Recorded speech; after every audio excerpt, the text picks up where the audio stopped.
news.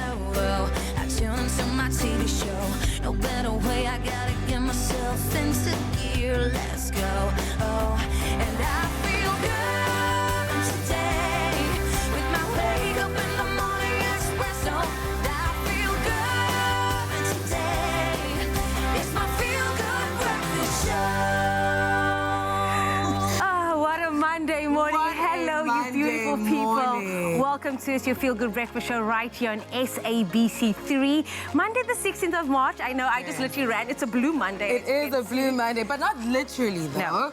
But it could be, actually, especially after the president's address surrounding the coronavirus last night. Well, today's show, we're going to be unpacking all of that for you guys, just to learn more about it and how we can protect ourselves from it. Also, on that note, we're going to be joined by the Town Carnival Festival people who are going to be performing for us, but also explaining exactly why the carnival has been cancelled. So make sure to keep it locked right here on your Feel Good Breakfast Show. Now, make sure to keep the conversation going, keep it flowing on our social media platforms using the hashtag Expresso Show. We are so rude. My name is Gusha Adams. My name is Jamie Domberg. This is your Feel Good Breakfast Show. But right now, it's time to get into those news headlines.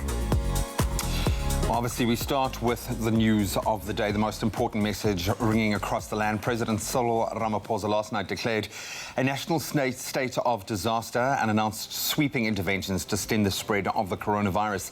Ramaphosa, addressing the nation from the Union Buildings in Pretoria, said the cabinet had decided to take urgent and drastic measures to manage the disease, to protect the people of the country and to reduce the impact of the virus and on the economy especially. As of last night, 61 cases had been confirmed in the country. Worldwide, some 168,000 cases have been confirmed and some 6,500 deaths.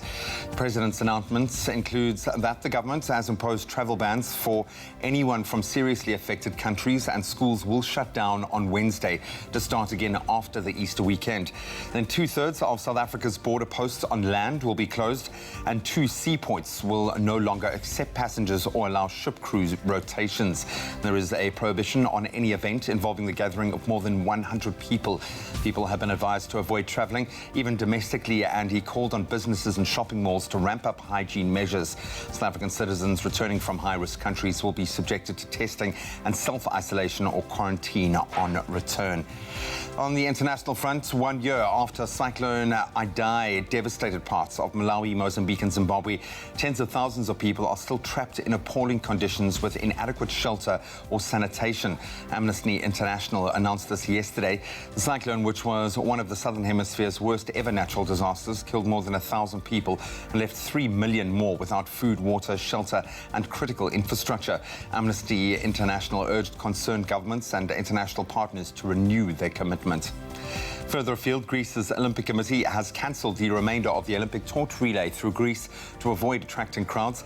But Japan is still preparing to host the Olympics, Prime Minister Shinzo Abe has said. This despite rising global concern about the viability of the Summer Games due to the coronavirus outbreak.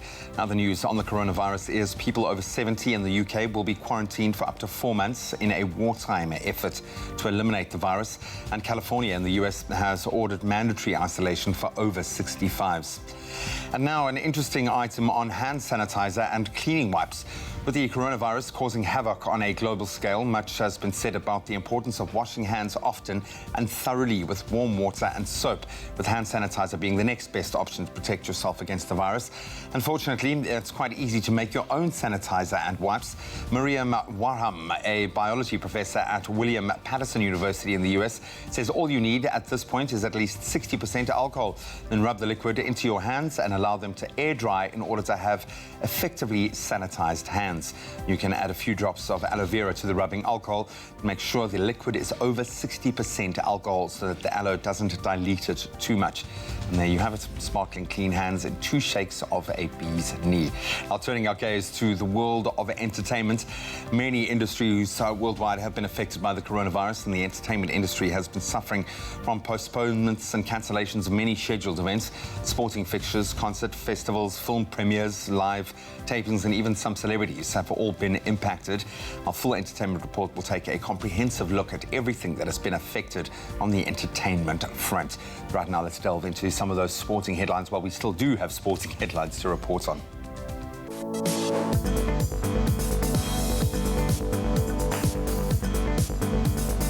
So, amidst much speculation, the Nedbank Cup semi-final fixtures have been confirmed. On Friday, Bidvest Wits were the first team to advance after thrashing Rail Kings 4-0 at the Sugar Ray Xolo Stadium. Wits will now face Mamelodi Sundowns in the semis after Masantwana. They edged out Highlands Park 1-0 in extra time on Saturday. Morocco FC, they defeated Black Leopards 1-0. And they'll meet Bloem Celtic in the semi-finals after they eliminated TS Sporting 3-2 in a dramatic penalty shootout yesterday. On the rugby front, the Sharks recorded a 24-14 winner over fellow South African side, the Stormers, at Kings Park in Durban to consolidate the top spot at the Super Rugby competition. Lions suffering a massive 43-10 loss to the Blues in Auckland while on tour. The Reds defeated the Bulls 41-17 in Brisbane. So the touring Lions and Bulls will now make their way back to South Africa after SANZAAR made a decision to suspend all Super Rugby games due to obviously concerns over the spread of the coronavirus. On the cricketing front, the over-50s Cricket World Cup now joins the long list of sporting events being cancelled or postponed due to concerns over the coronavirus. World Cup is being staged in and around Cape Town and has now been cancelled with immediate effect. Organising committee made the decision during the course of the third round of matches. That's where we leave our sport for now. We'll delve a little deeper in our weekend sports review in just a moment. Right now, let's get a broad scope of the weather.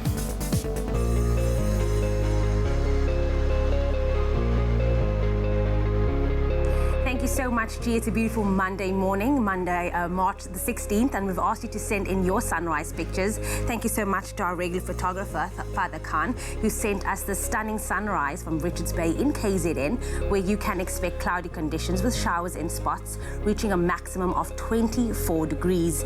Another regular came through from Jemmy Ungombeni, who sent us this blue skyline from Botlokwa in Limpopo, where you can expect times of sun and clouds with pleasant temperatures reaching a maximum of 27 degrees. Looks like it's going to be a beautiful day, but let's take a look at the rest of the country. Starting off in Polokwane, your low is 16, peaking at 27 degrees. High humidity can also be expected for you, Mbombela, with a low of 16, peaking at 24 degrees as well. Pretoria, 14.28, Johannesburg, 12.26, and then a northeasterly wind of 15 kilometers per hour for you, Mahikeng, ranging from 16, peaking at 30 degrees. Klerksdorp, 15.30, and then high humidity coming through for Kimberley today with a low of 16 and a high of 30. Bloemfontein, 13.28, heavy rainfall also expected for Richards Bay today with a low of 18 and a high of 24. Pietermaritzburg, 14.19, and if you find yourself in South Africa's playground at Durban, your low is 20 and a maximum of 23 degrees. High humidity also expected from Tata with a low of 13 and a high of 16. East London, 16.20, and the coolest start of the morning can be found in Craddock with a low of 10 and a high of 22. Port Elizabeth, 17.22, and then an easterly wind of 30 kilometers per hour expected for George today with a low of 14, peaking at 21 degrees. High humidity as well for Sutherland today, ranging from 12 and peaking at 21 degrees, and then a southeasterly wind of 20 kilometers per hour can be expected for the mother city Cape Town today with a low of 15 and a high of 27. Worcester, 14.28, Springbok, 15.35, and the highest temperature in the country today can be found in Uppington with a low of 24, peaking at 36. Whatever the weather, wherever you find yourself, make sure it is a feel-good kind of day. Obviously a lot more difficult than normal to make it a feel-good kind of a day. I think when we were listening to the President's address last night, and I think massive kudos for being decisive and taking action immediately when the whole country was thinking, like, where is Cyril, where is our presidency? And what a message to be sending, and I think a lot of us drew strength from that. But you know, for our part, I just kept thinking, well, what is our job now on TV? Because half of our guests are going to be cancelled. Half of the events we are covering are going to be cancelled. My sports, you know, there is no sports to report on graduations there. Cancelled. But I think the key thing for us to focus on right now is, from our perspective, to spread information and not fear and not panic. This too shall pass. We have an opportunity to be better human beings through this and treat each other with greater respect and greater care. And I think for most of us, parents especially out there, we want to make sure that our children feel that safety. So we're going to carry on regardless, and we're going to do our part to drive an inspirational and positive start to your day, and we'll continue to do that every single day while bringing you important information as well.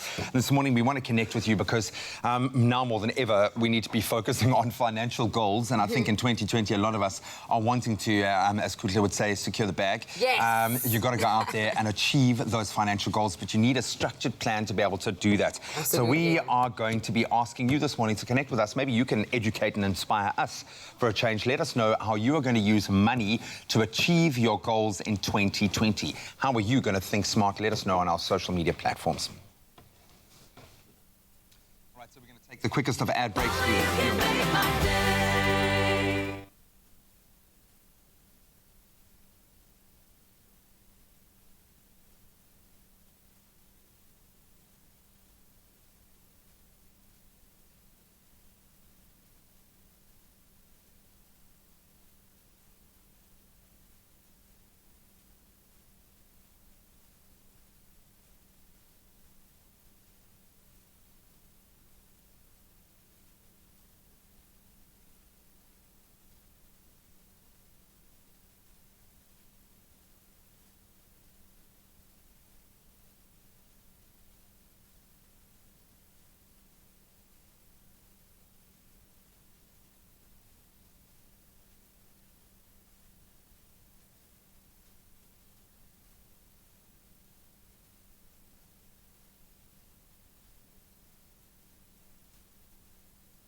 It's my feel-good breakfast show.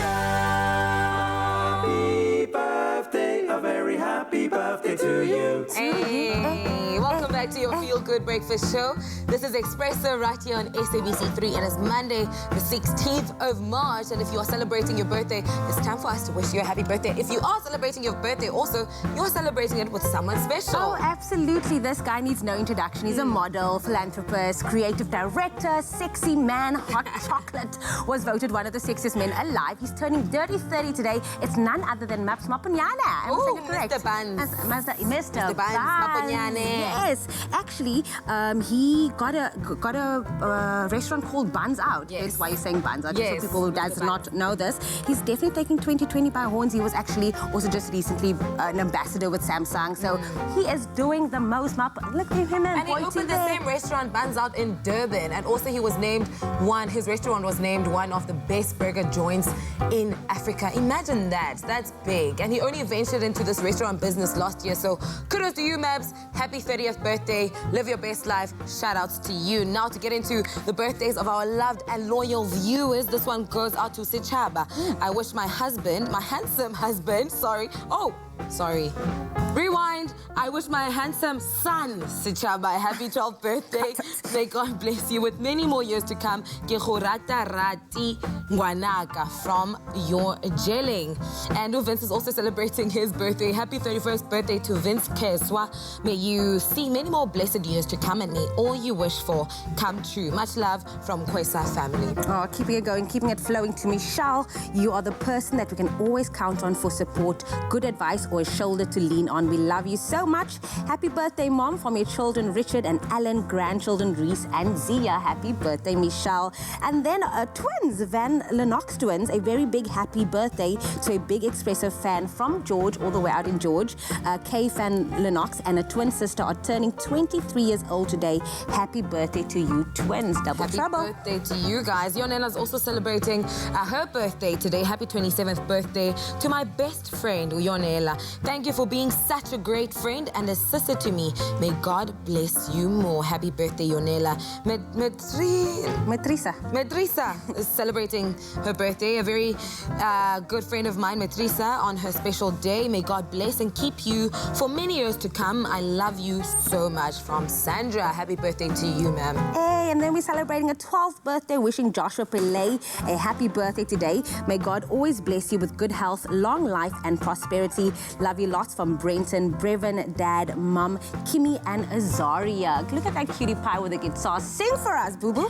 And then last but not least, a special birthday wish to my baby girl, Jessie Siska. May Jesus always keep his hand on you all the days of your life, from your mommy, Jaden, and the Ruston family. Happy birthday. Of course, if it is your birthday today, send us through those videos, a 10 to 15 second video, to 071 640 6551, or better yet, email us at birthdays@cordova.tv. But if it is your special birthday today on this beautiful Monday, then happy birthday.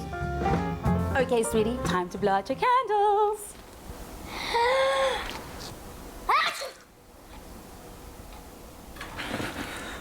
Don't ruin the moment. Prevent allergies or cold and flu with fast-acting powder nasal spray from the Nexa range. Nexa, brought to you by Pharmadynamics.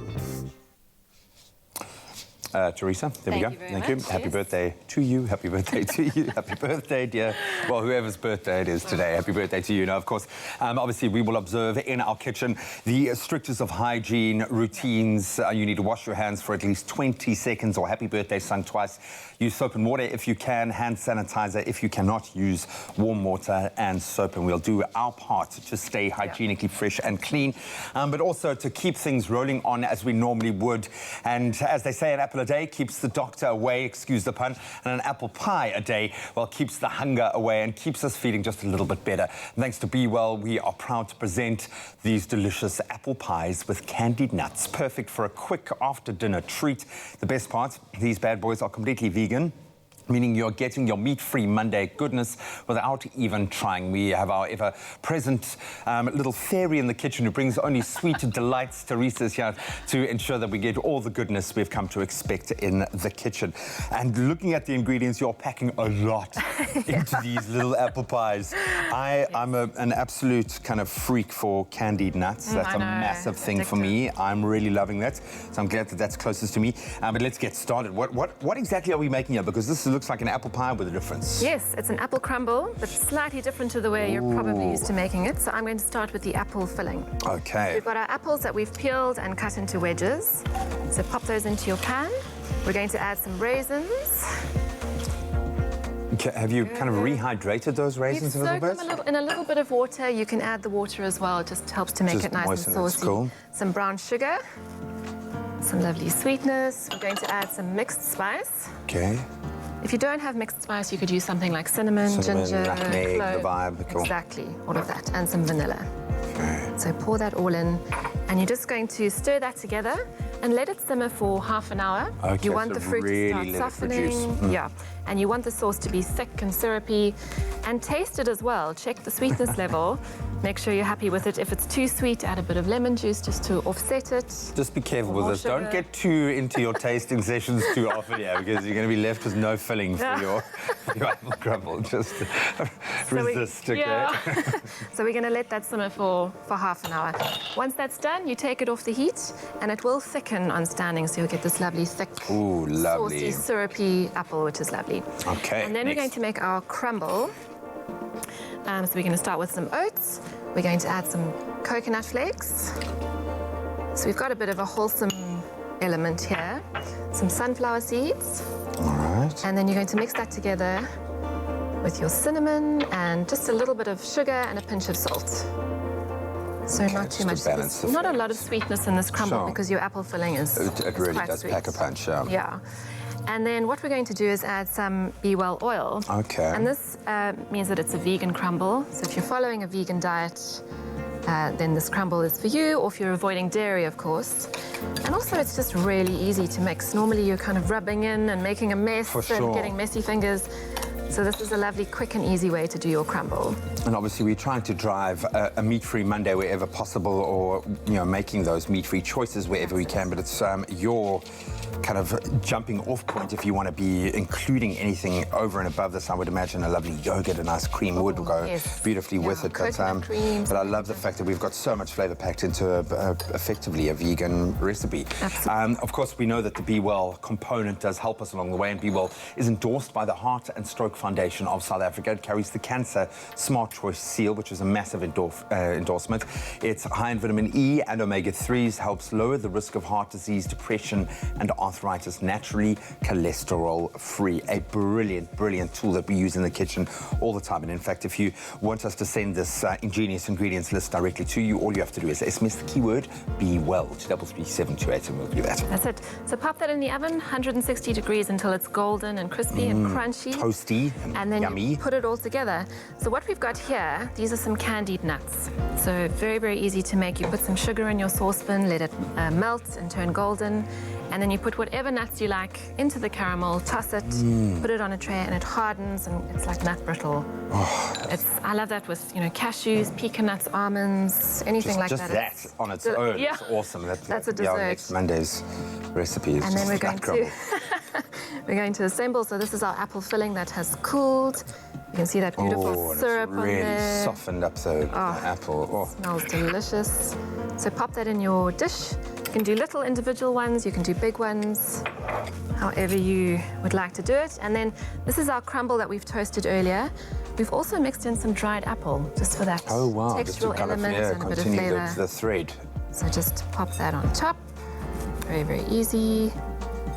Oh, I think, looks delicious. texturally, this is awesome. The fact that you've got that balance of that beautiful, mushy, syrupy apple, and then the crunch and crunch and the popcorn. toastiness of your crunchy elements. Oh, Yes, your sweet, crunchy nuts on top. And we're all done. And then little angels come out and sing as you present this And on don't your forget table. your vegan ice cream or your cream on top, or your yogurt. Or And we are blessed at the moment to have some wonderful dairy-free, some vegan options when it comes to ice cream, when it comes to yogurts, maybe a coconut-based yogurt, something like that would be absolutely amazing. But thanks to the Be Well, we are getting our omega-3s in there, which is vitally important. And that is the key word, Be Well to 33728 if you want to create this absolutely gorgeous, deconstructed, reconstructed apple crumble apple pie. Looks amazing. Only you can make my day.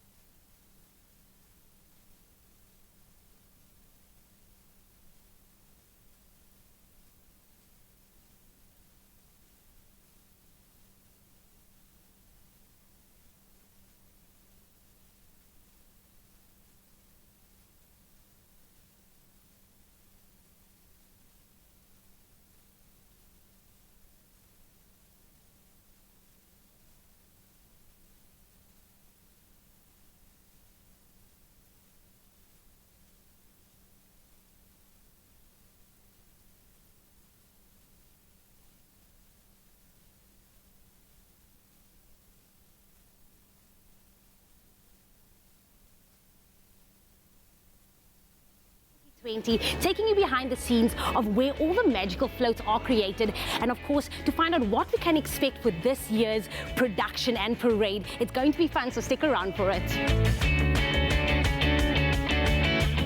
Today was just a taste of what we can expect for the Cape Town Carnival. Then you are setting the bar, but take us through it. What is the vision and the theme for this year? Incredible Journey, Sounds of South Africa is the theme that'll be guiding our audience and has guided the creative process through an imaginary journey through time and place that starts in the deep distant time with some of the first artistic expressions that are known to mankind that happened in We've got a beautiful story that's really about how awesome the human creativity is and how South Africans are in theme. And then from that, what we do is we gather all those ideas and all those conversations and images that come up through a whole, extended family. 21st of March on the Greenpoint Fan Walk. Here's wishing all those who've brought it to life just success.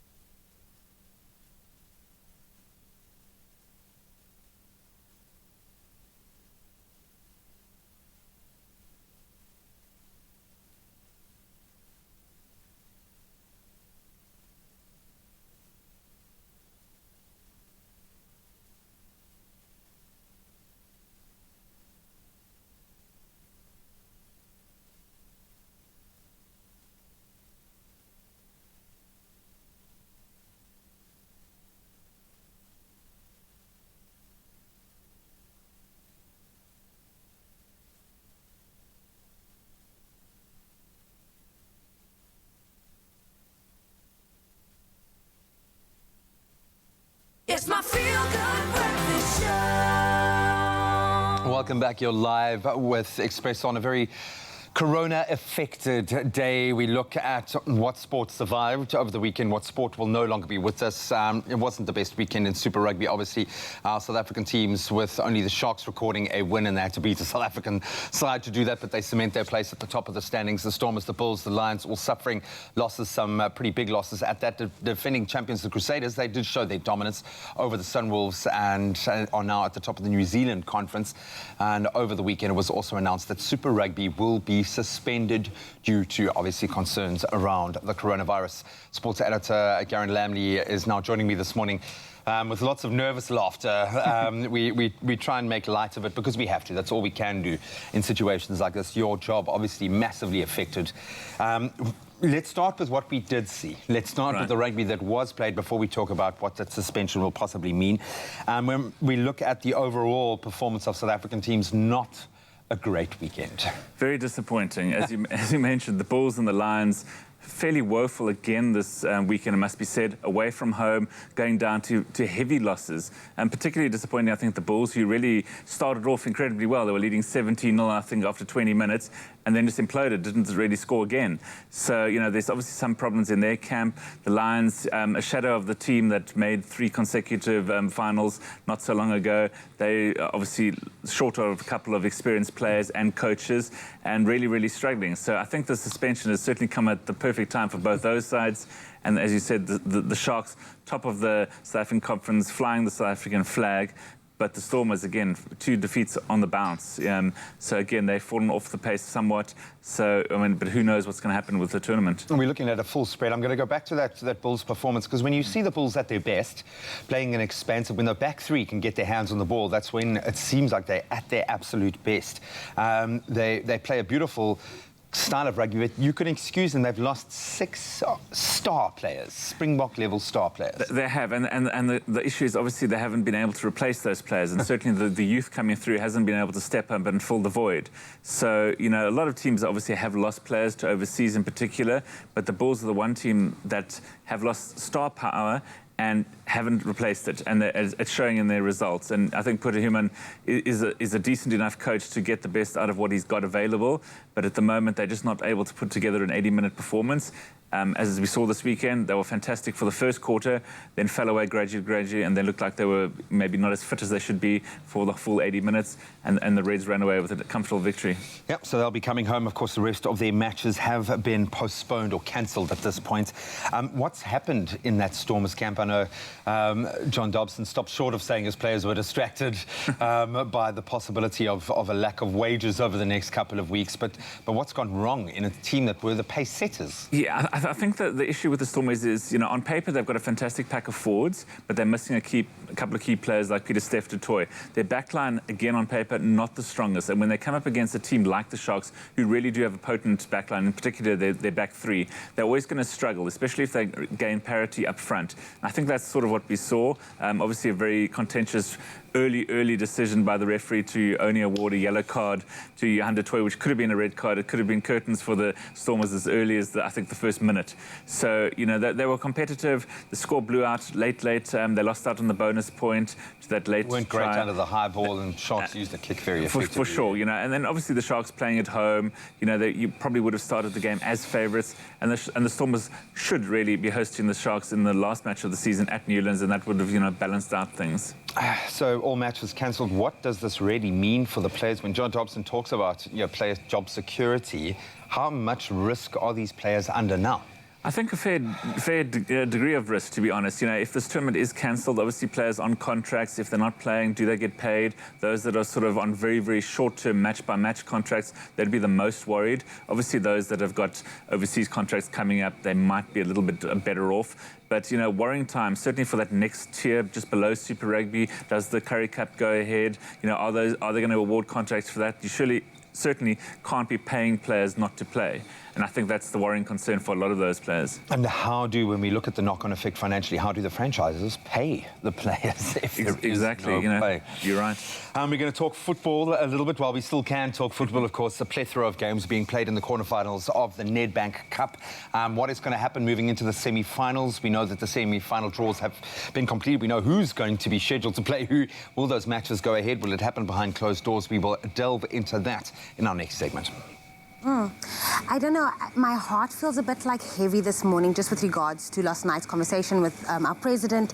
It's a wake-up call for all of us. I mean, we're now seeing big events being cancelled. It's affecting the sporting industry, entertainment industry. Even one of Cape Town Carnival's being cancelled because of this. But we're going to chat a little bit about the awareness of this and why and what it took to make such a big decision, because of course it's not affecting only the people that's involved in it, but all of us, because it was a concert for everybody out here in Cape Town. So we're going to continue that conversation just after a quick cup of coffee. Absolutely, man. Now make sure to keep it locked right here on your Feel Good Breakfast Show. All of that conversation and more after this.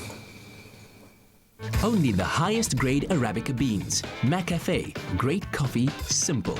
See you after the break.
Welcome back to your Feel Good Breakfast show, Expresso, right here on SABC3. I just want to ask if you guys are okay, Ninjani, man. I feel like the atmosphere is a little bit tense, the fear is rising. How are you doing? Please keep in touch with us on our social media platforms using the hashtag Expresso Show now. Throwback, not really. On the 21st of March, actually, 2020, this coming weekend, the Cape Town Carnival would have brought art, passion, music and magic to the streets of Greenpoint in Cape Town. From marimba to marabi, uhadi to reel, this year's theme would have showcased the sounds, music, dance and art of our country. Yeah, I'm so sad though, but I actually had the opportunity to drop by the Carnival workshop to see that magnificent mobile set that will form the moving stage from this thrilling show. Now, despite the event being cancelled, we thought it would be very interesting to take a look behind the scenes. Let's take a look.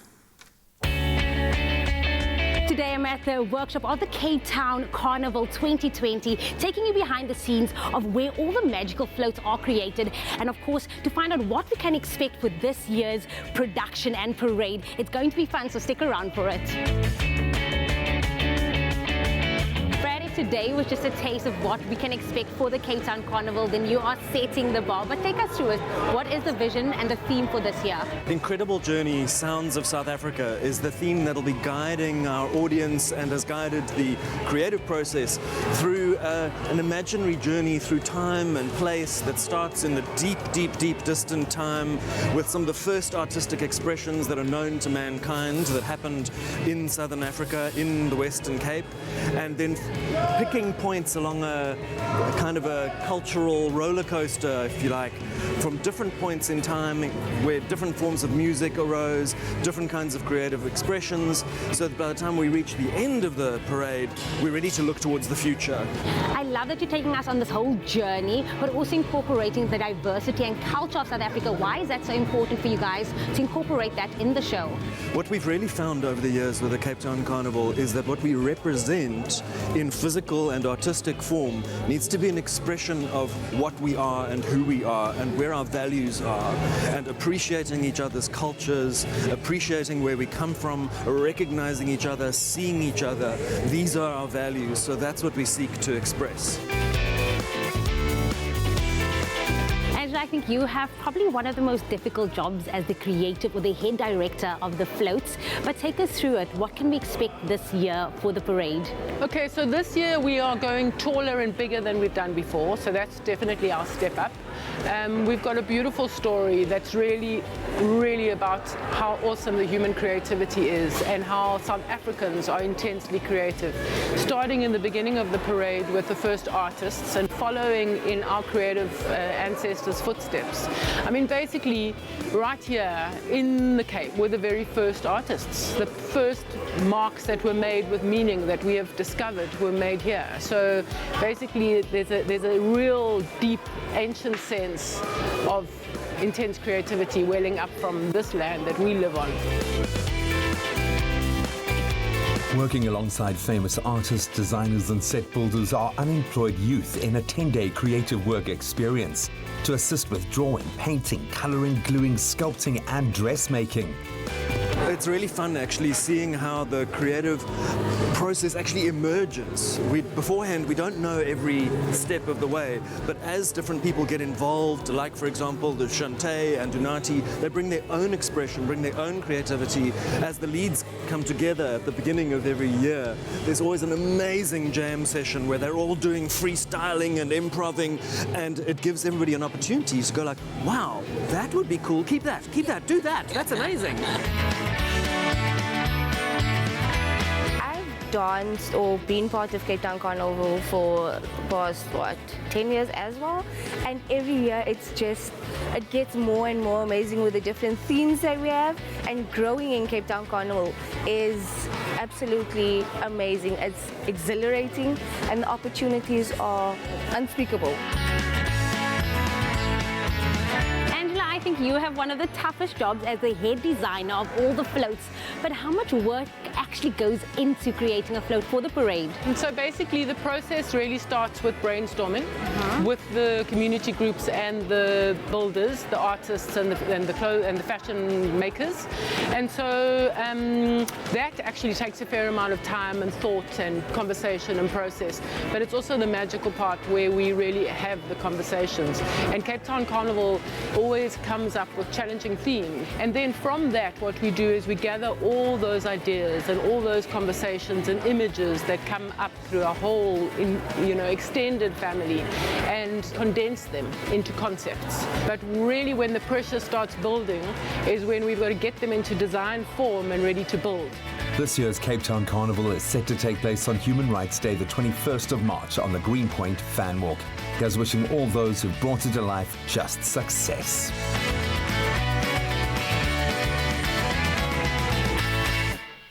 It seemed like it would have been an experience and a half, eh? Absolutely. How sad are you?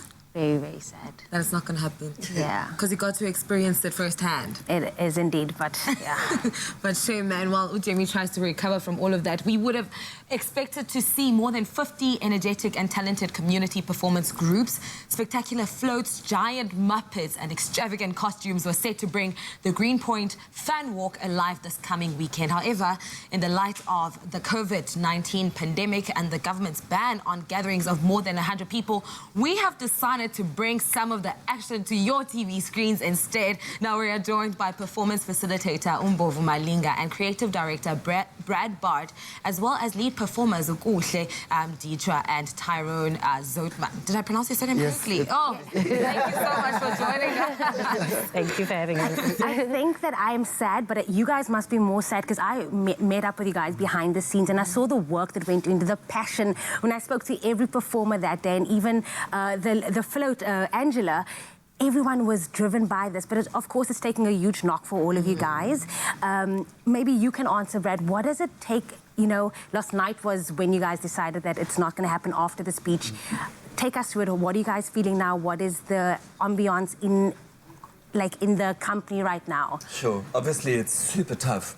But at the same time, the passion and energy that everybody built up to this point, I mean, so close! And then to have it canned is obviously very heartrending for everybody involved. But personally, I'm convinced that the amount of energy and intention and positivity and vision that everybody brought together doesn't just vanish. Yeah. That's going to go somewhere. It's going to do something. So I don't know what that is yet, but it's gonna do its thing. So I'm looking forward to seeing how that unfolds. And I know that because it's still the Cape Town Carnival. It's still that energy that we always love. Everyone loves to see it this time of the year. But why do you think an event like the Cape Town Carnival is so popular, and why do people always come back for more? Is the people. Yeah. Basically, because apart from the performance, the people are in the forefront of everything, and where people meet, people will always meet, and the energy just circulates around there, because it's a family event, so everybody comes to it.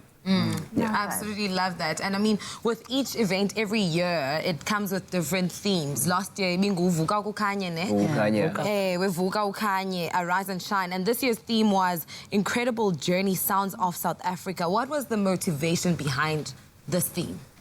The motivation around the theme is that we're celebrating the music, the stories, because every community has their own music, of which creates their own culture.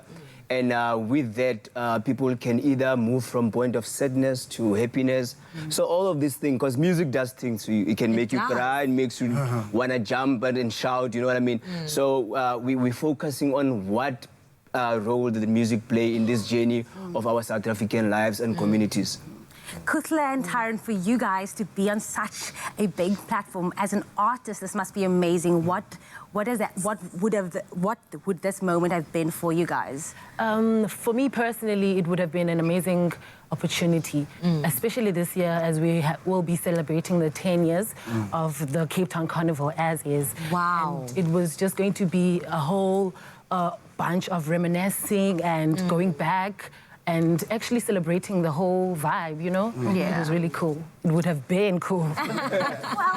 I think just the carnival brought us everyone so close together, and suddenly this family can't be together anymore because of the cancellation of it. But I think we're still going strong, and I think it's gonna cook, and I think it would have been a great experience, like just to be on the float with our family, with all the artists and the diversity, like Bobo said, the diversity of dance styles and all of the cultures just brought all of that together. But I think it's very sad that the carnival is not going to happen. But is it cancelled or postponed?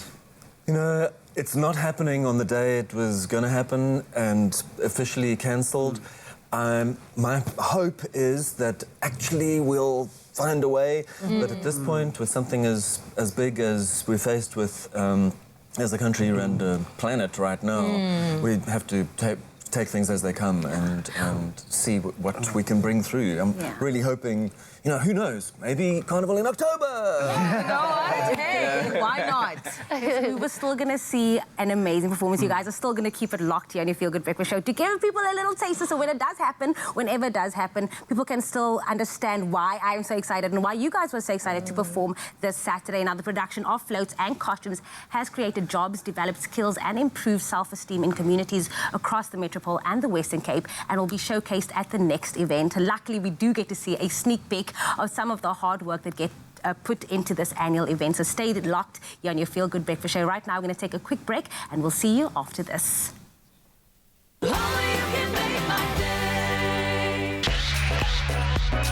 Tropical Island of Treasure is back for a 9th season, and this time around, we're coming to you from the Dutch Caribbean island of Curacao. Here, 6 celebrities and 6 smooth fans will pair up to compete for fame and fortune and the smoothest treasure of all, a shared 1 million rand. 3, 2, 1, go! Catch the new season of Tropical Island of Treasure Curacao every Tuesday, 7:30 p.m. from the 3rd of March on SABC3.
It's my Feel Good Breakfast Show.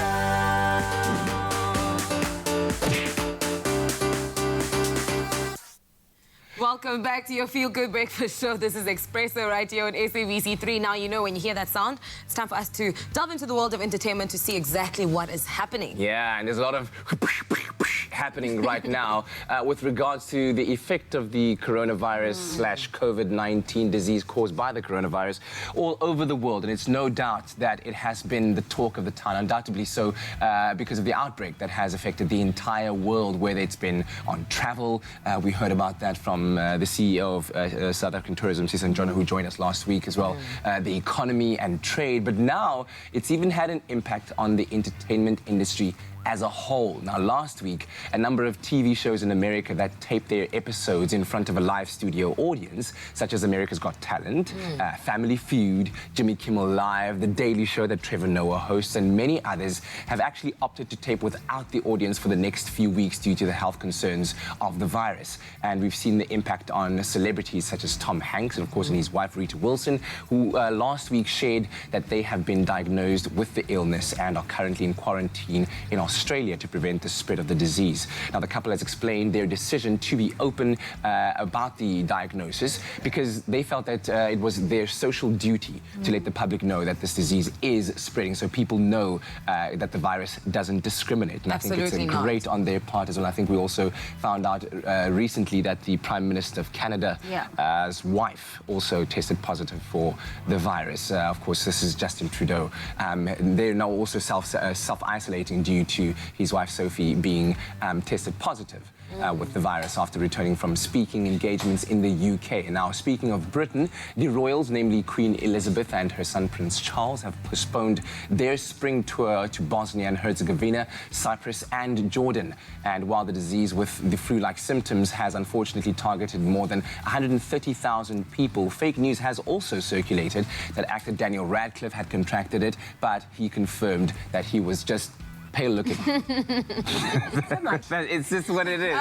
He didn't contract it at all. Sorry, Daniel. That is so mean, man. That is so cruel that people would do that. You might have corona. Come on. He's been looking like that since Harry Potter days. Anyway, Celine Dion, who fell ill last Monday, was also tested. However, her results came back negative and she's being treated for the flu, but has also cancelled concerts because of this development. Now, among many musical artists that have cancelled performances are also Billie Eilish, Cher, BTS and Miley Cyrus. And these are not the only concerts that are being cancelled because of the rapid spread. The annual Coachella Valley Music and Arts Festival and the Stagecoach Festival has been postponed to October, while the popular large Austin, Texas Arts and Culture Festival, South by Southwest, has also completely been cancelled. That is huge, huge news. Film premieres and releases dates have been pushed back, including those of A Quiet Place Part 2, Fast and Furious 9,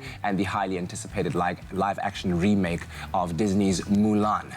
Now, as of this past Saturday, Disneyland has closed the doors to its flagship park in Anaheim, California, until further notice. And here in South Africa, many locally and globally have been disappointed by the postponement of the 21st Cape Town International Jazz Festival. And we've been building up to that, welcoming some of the artists here and, of course, building the excitement. And, of course, the cancellation of the Africa Burn Arts and Culture Festival as well. And lastly, everyone has also been wondering whether media personalities Somizi Mhlongo and his husband Mohale Motaung will still be travelling to Italy in July to celebrate their marriage for a third time. The couple have confirmed that they've held off on those talks to observe how the situation will develop, which is a very sensible thing to do.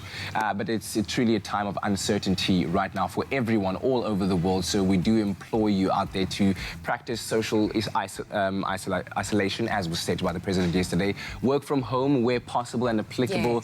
Keep your immune system strong by eating healthy and exercising. Most importantly, just don't panic. Don't panic. It's really, really important that we as a people, as a global community, keep calm and allow the powers that be, those that we've elected in authority over us, to apply the measures that are necessary to curb the spread of the virus and ultimately, hopefully, to eliminate it. But panicking, spreading fake news doesn't help anyone at all. Practice those safety measures. You know, wash your hands, cough in your elbow, don't touch people, but don't panic. Very, very important. Yeah, it's sad though. It's the reality now. It's not, like we were saying, it's not choosing one group of people. It's everyone. So everyone, there is a sense of fear. But like you said, just don't panic and just be aware of what is happening and take it one day at a time, because we can't be thinking 2 months ahead. We have to think of every day. It's affecting a lot of people. So you just have to be aware about that. And very importantly as well, when you're reading stuff online, you know, like read twice, think 3 times, verify the information before you just go retweeting and posting onto all your WhatsApp friends and spreading things that you yourself are not sure about, go to trusted sources such as the World Health Organization, our Department of Health, before you just take whatever somebody has just tweeted and you retweet it to 1,000 people out there that could potentially end up spreading that. We don't want that to be spreading as well. But we'll be looking at more tips on how we can help the situation regarding the coronavirus/COVID-19. This too shall pass.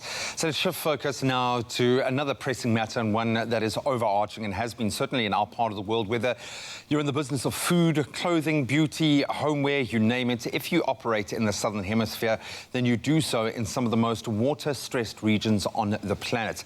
Now, a retailer renowned for considering saving and recycling water in every aspect of operation is Woolworths. We've seen this firsthand. What's more, they've realized that educating our children about this precious resource is key to making all the difference. And the best way to do that is leading by example. Take a look.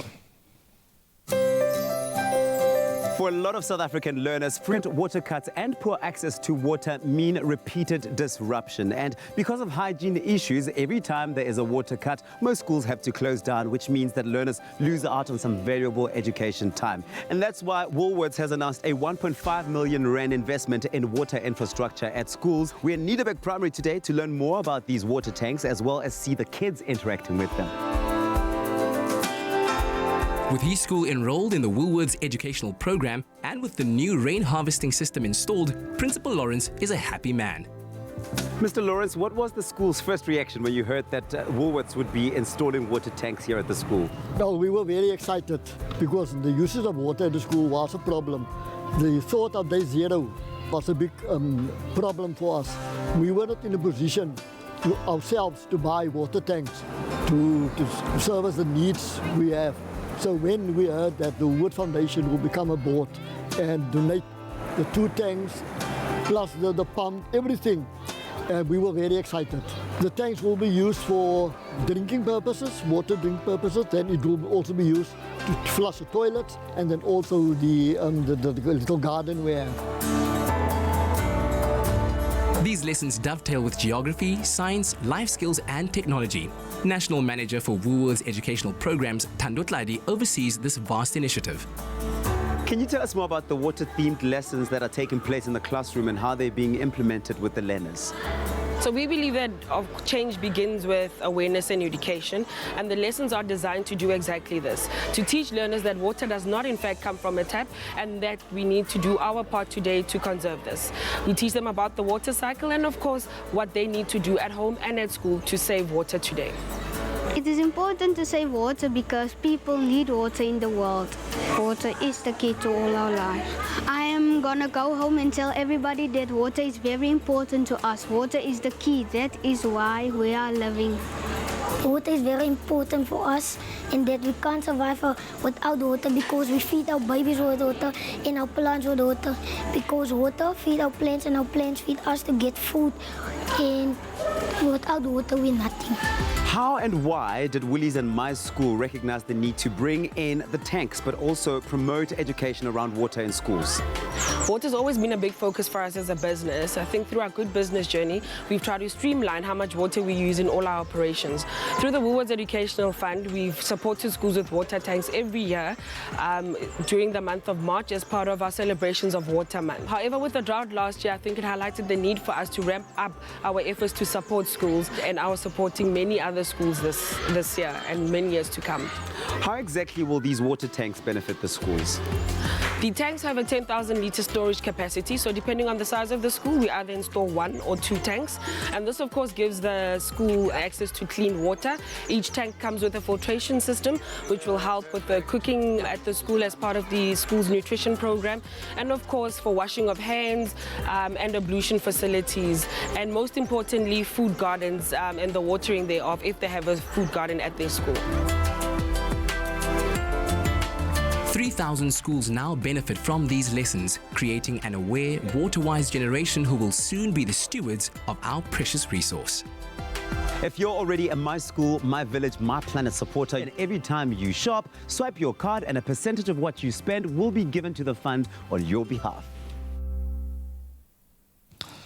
Yep, you have a role to play with every transaction. You can send a message and you can support a company that is doing so much to support, I think probably if it's in one of our most concerning spaces, we all need to look after that precious resource that is water and do it with every swipe of your card.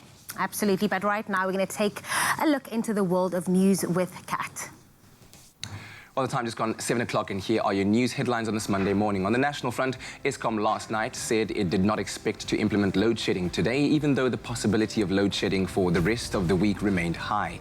The power utility said it was able to suspend load shedding altogether by 12 noon yesterday as a result of low demand and improved system capacity.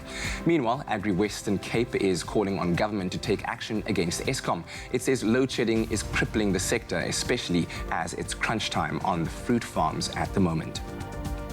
Meanwhile, President Cyril Ramaphosa announced last night that the cabinet had decided on drastic and urgent measures to stem the spread of the coronavirus to protect the people of the country and reduce the impact of the virus on the economy.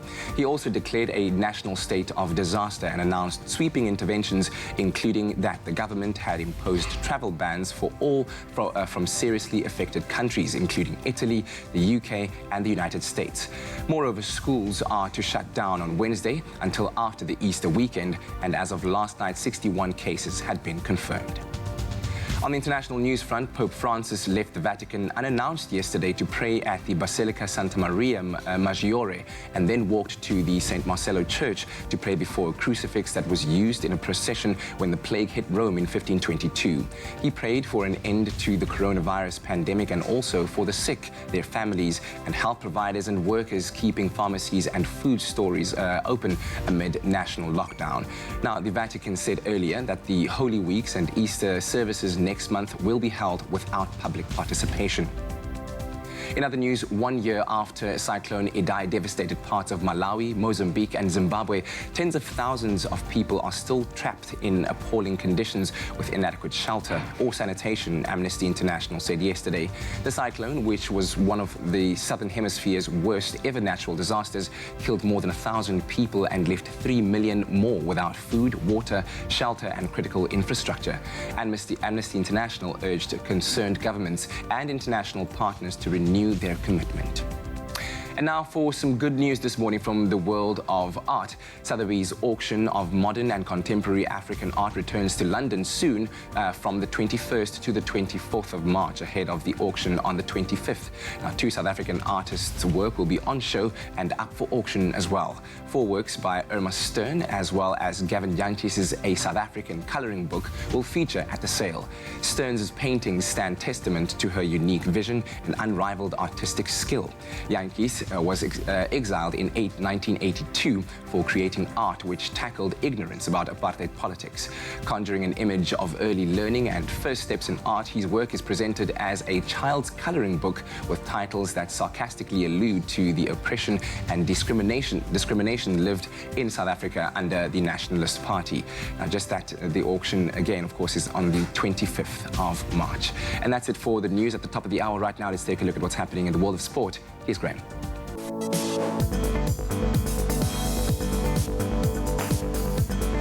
Thanks so much, Kat. We kick it off with football, and while it is unclear if the matches themselves will progress at this point, the Nedbank Cup semi-final matchups have been confirmed at least. That happened on Friday as Bidvest Wits were the first team to advance after thrashing the Rail Kings for love at the Sugar Ray Krulu Stadium. Wits will face Mamelodi Sundowns in their semis after Masandwana edged out Highlands Park 1-0 in extra time on Saturday. Baraka FC, they defeated Black Leopards 1-0. They'll meet Bloem Celtic in the semi-finals after they eliminated TS Sporting in a thrilling 3-2 penalty shootout win yesterday. On to rugby, the Sharks recorded a 24-14 win over fellow South African side, the Stormers, at Kings Park in Durbs, to consolidate the top spot of the Super Rugby log. The Lions, they suffered a 43-10 loss to the high-riding Blues in Auckland, and the Reds defeated the Bulls 41-17 in Brisbane. The touring Lions and Bulls will now make their way back to South Africa. That after SANZAAR made a decision to suspend all Super Rugby games due to concerns over the spread of the coronavirus. Then on to cricket finally. The over-50s Cricket World Cup joins the list of sporting events being cancelled or postponed due to concerns over the coronavirus. The World Cup was being staged in and around Cape Town and has been cancelled with immediate effect. Organising committee made the decision during the course of the third round of matches. And that's where we leave our sport for now. We'll delve a little deeper into the Nedbank Cup and what we can expect there in just a moment, so stay tuned for that.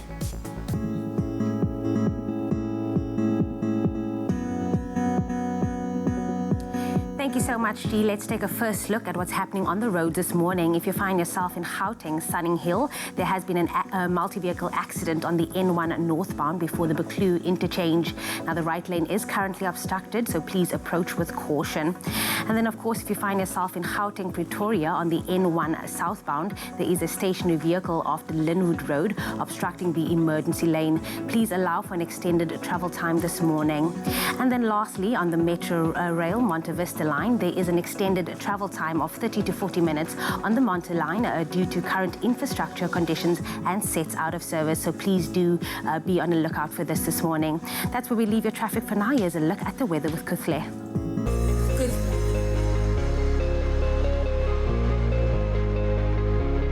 The time is now 5 minutes past 7. It's time to have a look at the weather, but we've always asked you to send in your sunrise pictures, and our regular photographer Nancy Governor sent us this glorious sunrise from Pennington in KZN, where you can expect cool temperatures and a shower in spots reaching a maximum of 21 degrees. Thank you so much for that sunrise picture. Another regular, Undokozo Makatini, sent us this gorgeous skyline from Johannesburg, where you can expect sunny conditions with a thunder shower or two in spots in the afternoon, reaching a maximum of 26 degrees. Now, you know we absolutely love seeing those sunrise pictures. Please make sure to keep them going, keep them flowing on our social media platforms using the hashtag Expresso Show. Now, to have a look at the temperatures for the rest of the country, starting off in Polokwane. It's a partly cloudy day with a low of 16, reaching a high of 27. High humidity for Mbombela at a maximum temperature of 24 and a minimum of 16. Pretoria, your low is 14, reaching a high of 28. And Johannesburg, your temperatures for the day range from 12 degrees as a minimum, reaching a maximum of 26. Northeasterly wind of 15 kilometers an hour in Mahikeng with a low of 16, reaching a high of 30 degrees. It's a partly cloudy day in Gleckstop at 15, reaching a high of 30. High humidity for Kimberley at a maximum temperature of 30 degrees with a low of 16 degrees. A partly cloudy day also in Bloemfontein with a minimum temperature of 13, reaching a maximum of 28. Now, if you are in Richards Bay, you don't want to leave your umbrella behind because heavy rainfalls can be expected with a low of 18, reaching a high of 24. It's also a rainy day in Pietermaritzburg with relatively low temperatures ranging from 14, reaching a high of 19. It's a rainy day as well in Durban, South Africa's playground, with a low temperature of 20, reaching a high of 23. And Mthatha down to the Eastern Cape, your minimum is 13, reaching a high of 16, but also do expect high humidity today. In East London, in Monty, 16 is the minimum, reaching a maximum of 20 degrees. And the coolest start to the morning is in Kredok at a low of 10 degrees, reaching a high of 22. Now, if you are in Port Elizabeth, the friendly city, it's a partly cloudy day with a minimum of 17, reaching a maximum of 22. Easterly wind of 30 kilometers an hour for George at a low of 14, reaching a high of 21. High humidity for Sutherland at a minimum temperature of 12 degrees, reaching a maximum of 21. And southeasterly wind of 20 kilometers an hour in Cape Town, where you can expect a maximum temperature of 27 and a minimum of 15. But it's a sunny day all around this Monday morning.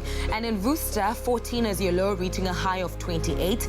A sunny day in Springbok with a high temperature of 35 degrees and a low of 15. Make sure to keep hydrated. It's going to be a hot one. Also, the highest temperature in the country goes to Uppington with a maximum temperature of 36 with a minimum of 24. Now, remember, whichever part of the country you're in, whatever the weather, make sure to have yourselves a fantastic Monday morning. Thanks very much, Gute. We will ensure that you do have a fantastic one at home now among all the reports of doom and gloom. Time for us to hopefully add a little bit of a spark and a smile to your Monday morning. Of course, the Cape Town Carnival, which was due to feature very soon, has now been set aside as a result of recent news reports. But we still have a group of performers that would have been featured at the Cape Town Carnival. And here they are to dazzle you on this Monday morning with a performance of the Queen of Joy and Dance and her members.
Performers from the Cape Town Carnival, which has unfortunately, as I said earlier on, been set aside, but of course they're here to entertain us and give us a glimpse of what we could have seen at this year's Cape Town Carnival. We're going to take a quick break. Let that be your inspiration on this Monday morning, you know? You could be staying at home, schools may be shut down, turn up some music and just get your hey.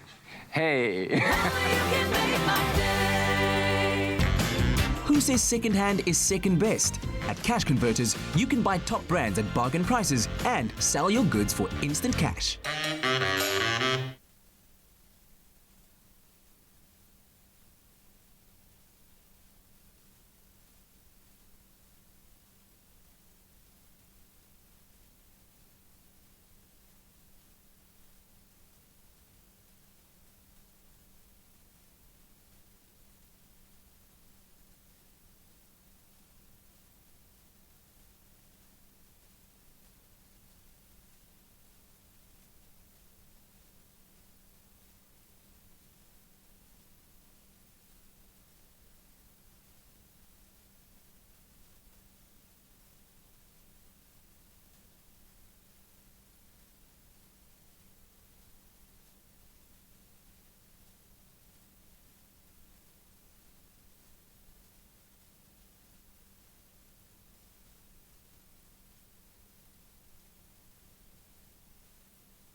Welcome back to your Feel Good Breakfast Show. This is Expresso right here on SABC3. Now, you know, as we do every single day, we give you a word to kickstart your day, rather, on a very good note. Absolutely. We all know that saying, good things comes to those who wait. Now, today's inspirational quote comes from none other than a man who knows this very best. His name is Thornton T. Munger, who grew up next to the large estate of Hill House Woods, an 18-acre natural area, and that fed his lifelong interest in forests.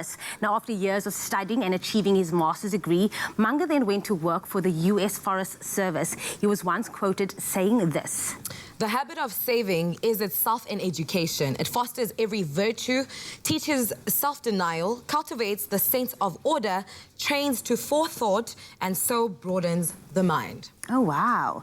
All about saving, all about thinking about the future, thinking ahead, not just about now, but thinking what is next. So profound. Absolutely. So practicing virtue in every aspect of your life, especially when it comes to your finances. So we hope that we have inspired you to think ahead instead of today. And also someone else is here to inspire us to think ahead is, of course, Nedbank. Let's see how we can achieve those life goals. Yes, indeed. When it comes to our hard-earned cash, I think Nedbank have and constantly do encourage us to see our money differently. And it all starts with a journey. This time, they have brought two seemingly separate but very complementary worlds together to offer a brand new perspective on how to achieve your financial goals. Think football, think finance, and think kicking off your own life goals. Take a look now at an exclusive Nedbank ad that will be broadcast to South Africa right here for the very first time.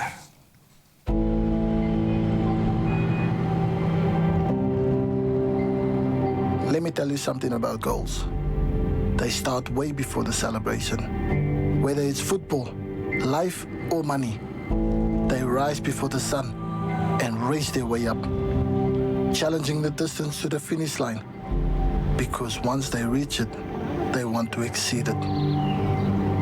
They open doors and raise their hands when life calls, personifying resilience and tenacity, and then committing to making a commitment. Everyone seems to know something about goals, but what no one will tell you is how difficult it is to just get going. So you want to know a secret about goals? The best way to achieve them is to start.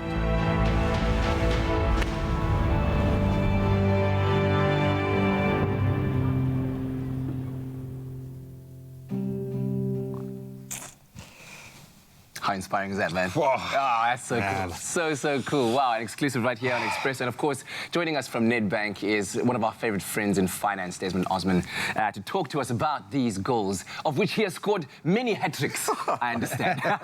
It's good to have you, It might be a wonderful Expresso. Good morning to you guys. How are you guys doing?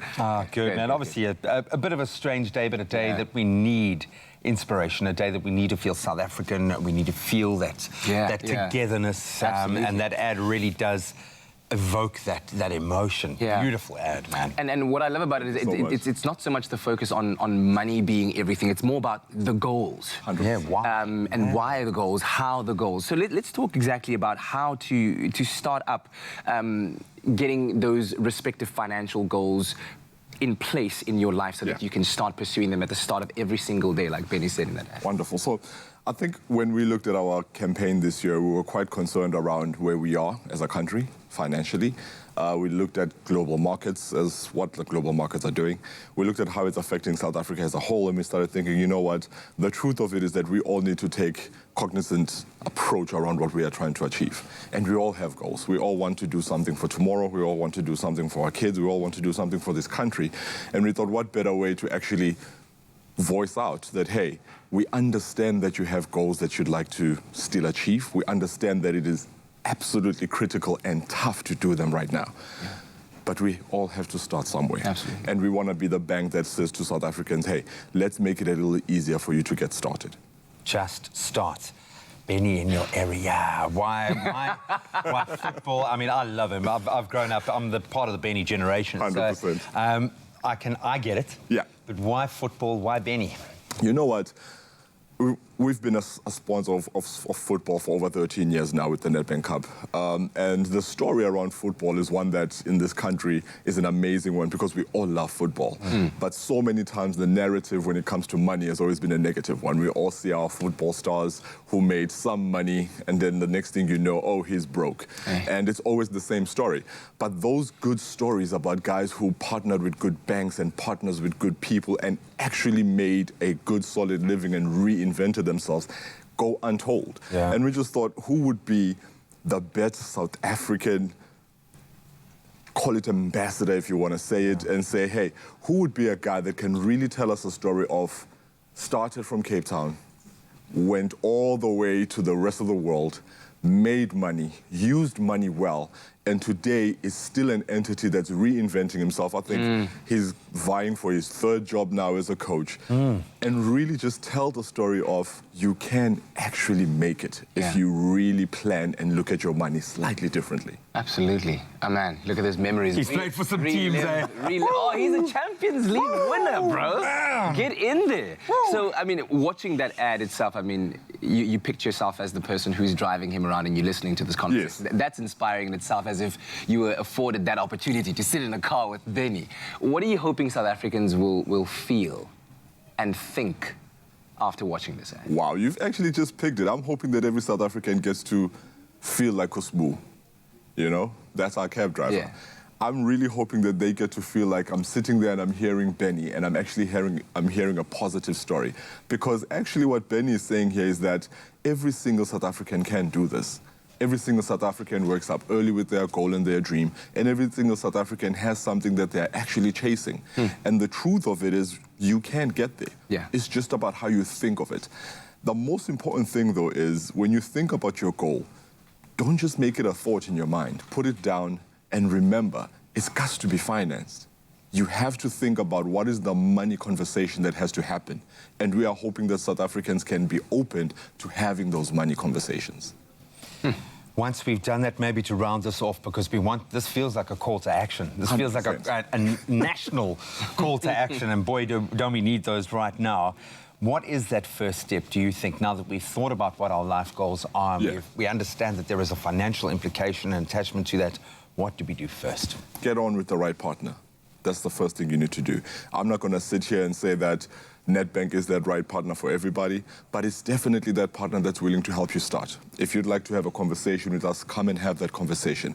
There's never been a time where we closed our banks or our branches from somebody who wants to have a money conversation with us. You don't have to walk in and buy a product, but you have to walk in and have that conversation. I think last year when we started out with Money Secrets, the most important thing that we wanted to tell the country is that our doors are open to help you think about your money differently. Come in, have the conversation with us. We have products that range from assisting you with saving to all the way with starting businesses. There is no money conversation that we are not able to have. That's a fantastic open invitation to the entire country. I'm just picturing that in that moment where the driver turns around and it's Des sitting there getting that conversation, having that moment with Betty. I hope you were able to connect with Betty through this journey, man. We certainly did. But we certainly have, which is amazing. And he's the right man for the job, undoubtedly. I feel inspired. So do stick around for more inspiration, because Desmond will be with us a little while longer to talk about how to get those life goals kick-started on the real field.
It's my feel-good breakfast show.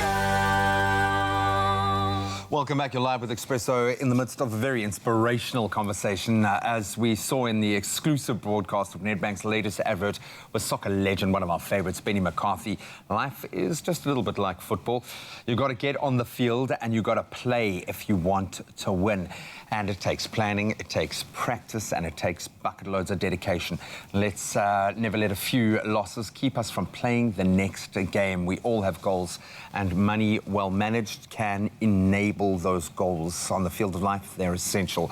Here to share some more insights on how we can kick off those life goals and keep winning is Desmond Osman from Nedbank, who has been sharing with us some of his personal chats with Benny, his actual they chat about football and life. And last week on the show, we had one of our friends in finance. I think she probably plays on the left wing in the Nedbank team because she cuts inside. She cuts inside, she's hits pacey, the top corner. Sissa was here talking to us about how to compartmentalize our salaries and splitting it every month in order to spend and save optimally. Like 50, 30, 20 principle. We will remember that.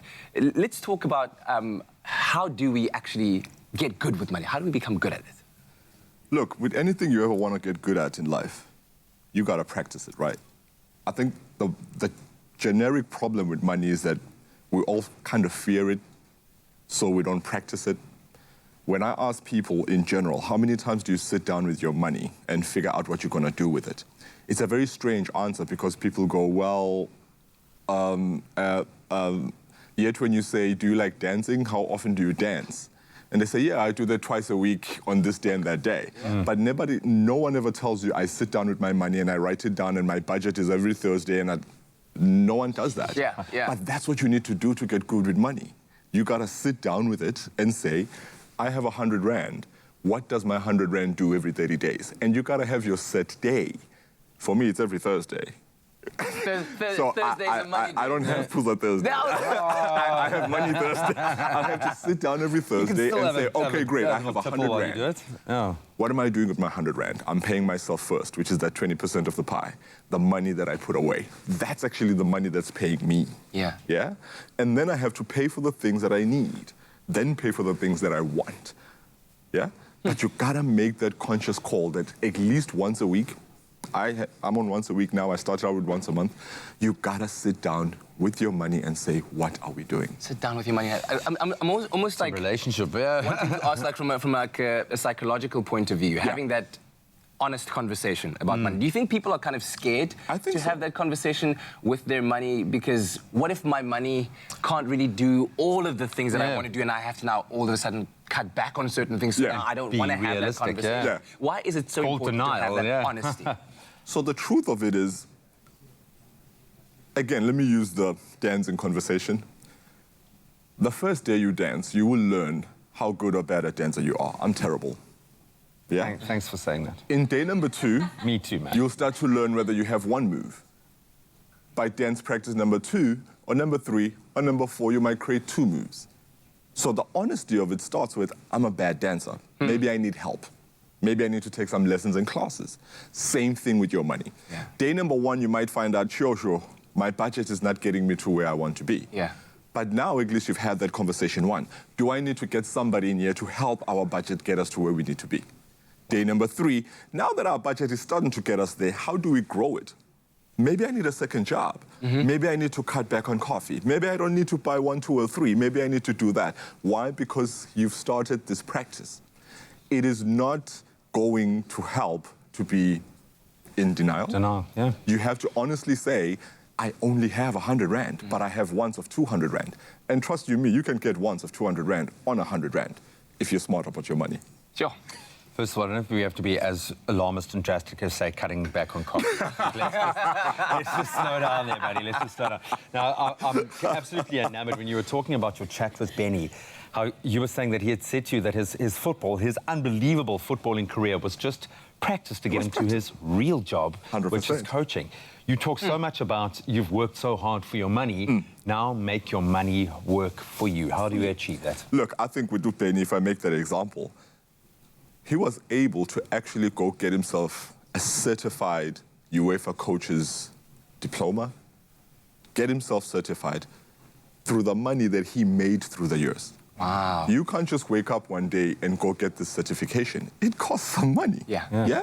It's a globally recognized certification. But he sat there and said, well, I've learned through the years. I've made money. How am I going to spend it? This is a guy who's made some serious money being a player. But the first place that he spent this money was to educate himself for a job that he now feels is actually his first job. Same thing with a guy who's a doctor. Doctors will be doctors for 20 years. When he hits 50, he starts thinking, maybe I want to own the hospital. That's actually what my calling is. I've been a marketer for years. I love what I do in financial services. I'm not quite sure if I'm at my first job just yet. Maybe my first job is actually leading a bank. Yeah? And that's where I'm trying to put my money to try and back me, because it has to work for you. You've worked so hard for it. When does it start working for you? The day you think about it and say, how am I going to get this money to move me even further? Yeah. From a personal note, if I could ask you and continue that in your thoughts and your experience of being a marketer for years, what has been the best lesson that you've learned from a financial point? Financial standpoint, I'm going to say two. I was born to always fear debt. So I cringe at debt. Yeah. But I've learned to use credit. They are two very different things. Debt is debt. Credit, if you know how to use credit well, it can actually help you. It's just about knowing how to use it well. That was one. Two, pay yourself. Don't believe that your salary is what pays you. It's not. It's what you do with your salary that pays you. If you put aside money that is dedicated to paying yourself, which is what I call savings and investments, because that's money that's doing the things that you want to achieve, the rest of the money is going to do what you have to do. Yeah. Getting on a taxi to go to work, paying the light bill so you can live, paying for your home. Those are things that you need to do. Yeah. And then there's wants as well, the shoes that I want to get. But where is the money that's paying you? Pay yourself first. Always put something away for you, because then you can decide, what does the you want to do? Are you saving for a great holiday? Are you saving to further your studies? Are you saving so that you can retire well? But that money is paying you. Has to be.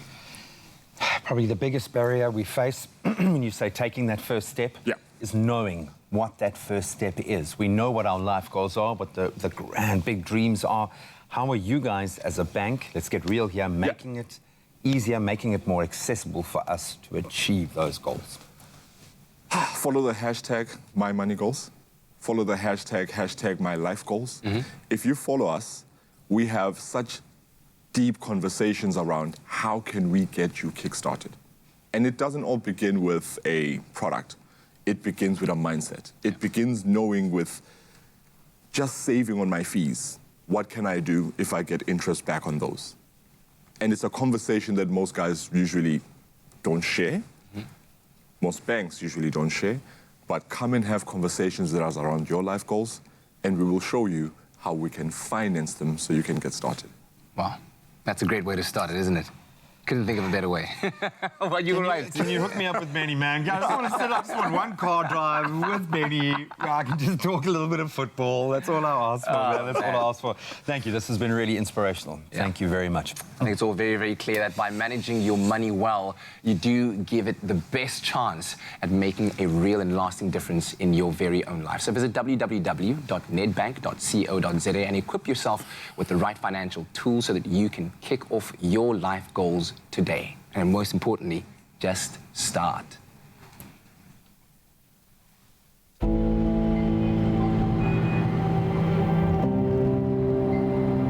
Let me tell you something about goals. They start way before the celebration. Whether it's football, life, or money, they rise before the sun and race their way up, challenging the distance to the finish line. Because once they reach it, they want to exceed it.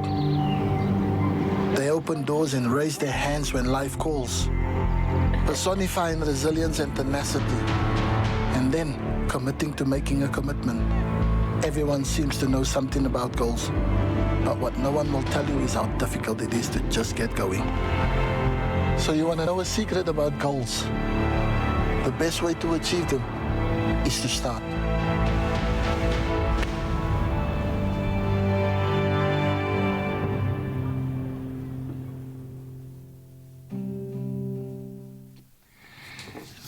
And continue our conversation with Desmond around money. And of course, you at home as well on social media, we asked you, how would money help you achieve your goals in 2020? And you've had some interesting responses.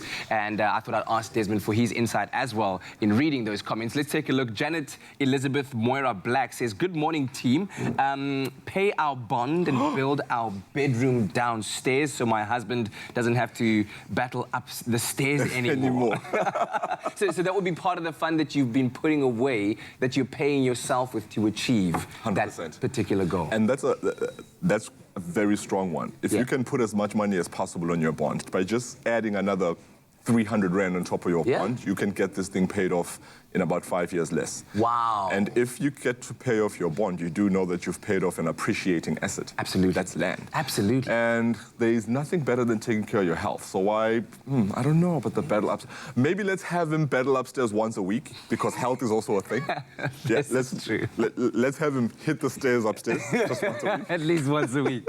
Joey says, depending on the amount, debt-free, pay for studies, invest, and help others. That's wow. I want to say a big wow to that, because helping others as well is something that is quite amazing to have as part of your personality if you're that kind of person. It's beyond even, and I know that a lot of times when people say help others, we all think about philanthropy and you're helping others because you have a little bit more.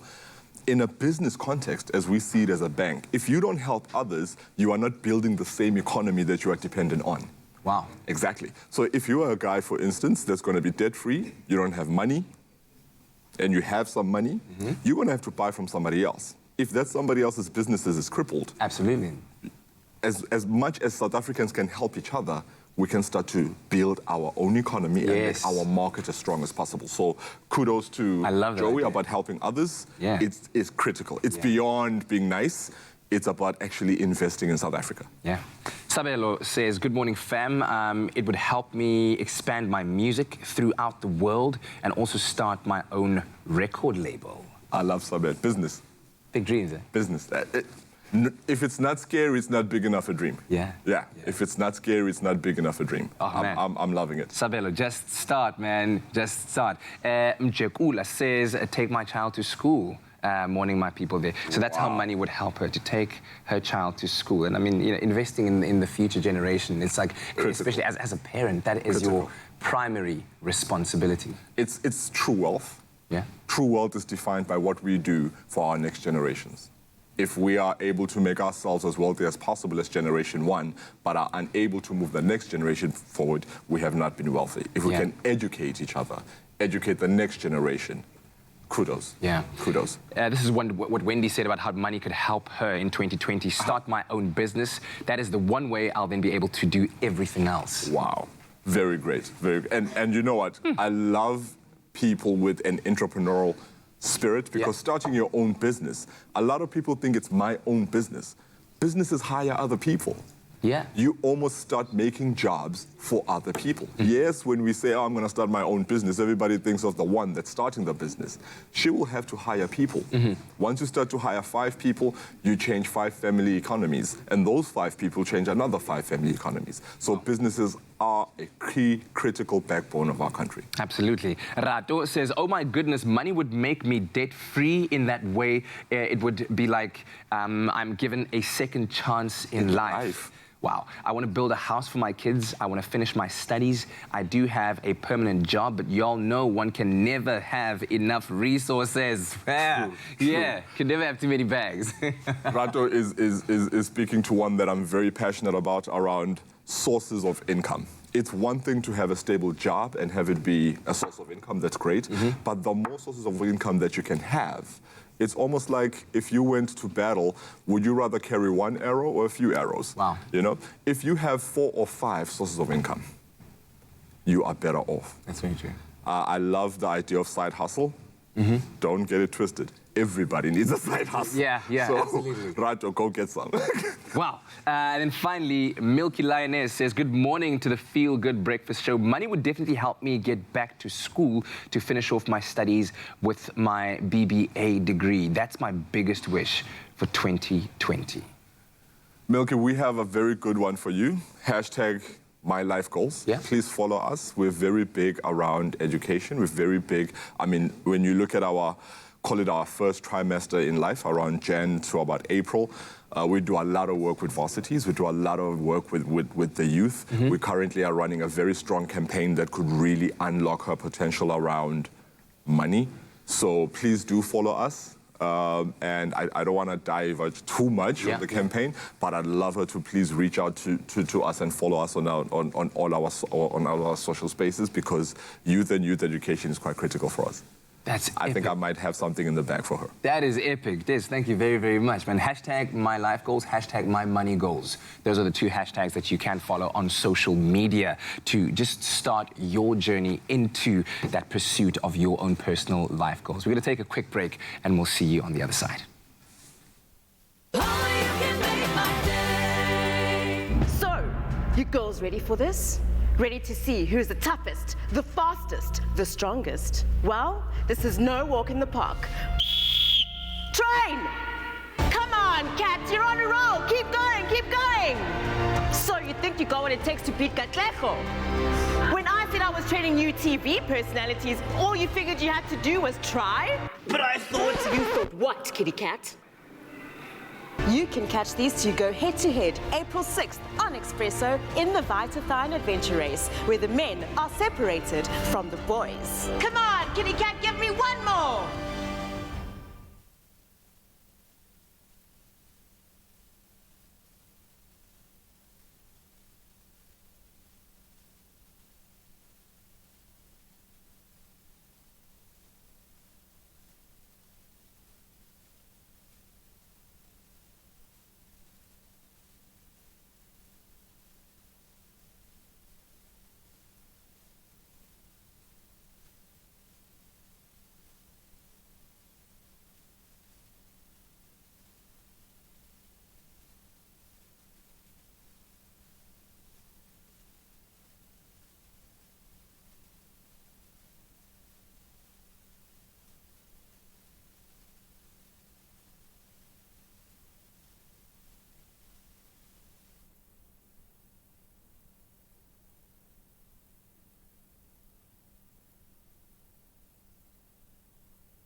It's my feel-good breakfast show. Welcome back. It is your Feel-Good Breakfast Show, Expresso, on a Monday morning. Thanks for joining us at the start of a brand new day. It is so good to be in your company. Now, continuing with our weekend sports review this morning, sports editor Garen Lambley and, of course, from Nedbank, Desmond Osman is still with us, and we'll be talking and taking a look at the Nedbank Cup quarter-final results and, of course, preview what we can expect in the exciting semi-final fixtures. Gents, lots of questions. I'm afraid you weren't going to dodge this bullet. I mean, no one needs a definitive answer because we're all kind of waiting with bated breath. Yeah. How are you guys at Nedbank feeling about the semi-final fixtures? Where do we stand at the moment? Are you going to go ahead? Is it still up in the air? I believe that we are in conversations with the PSL around noon today. Okay. Around where do we go from here. We were fortunate enough to still be able to go ahead with our quarterfinals, got our results. Look, it is a little bit of a dampener for ourselves and our fans, but we have to put our fans' health at you know, that's the key priority right now.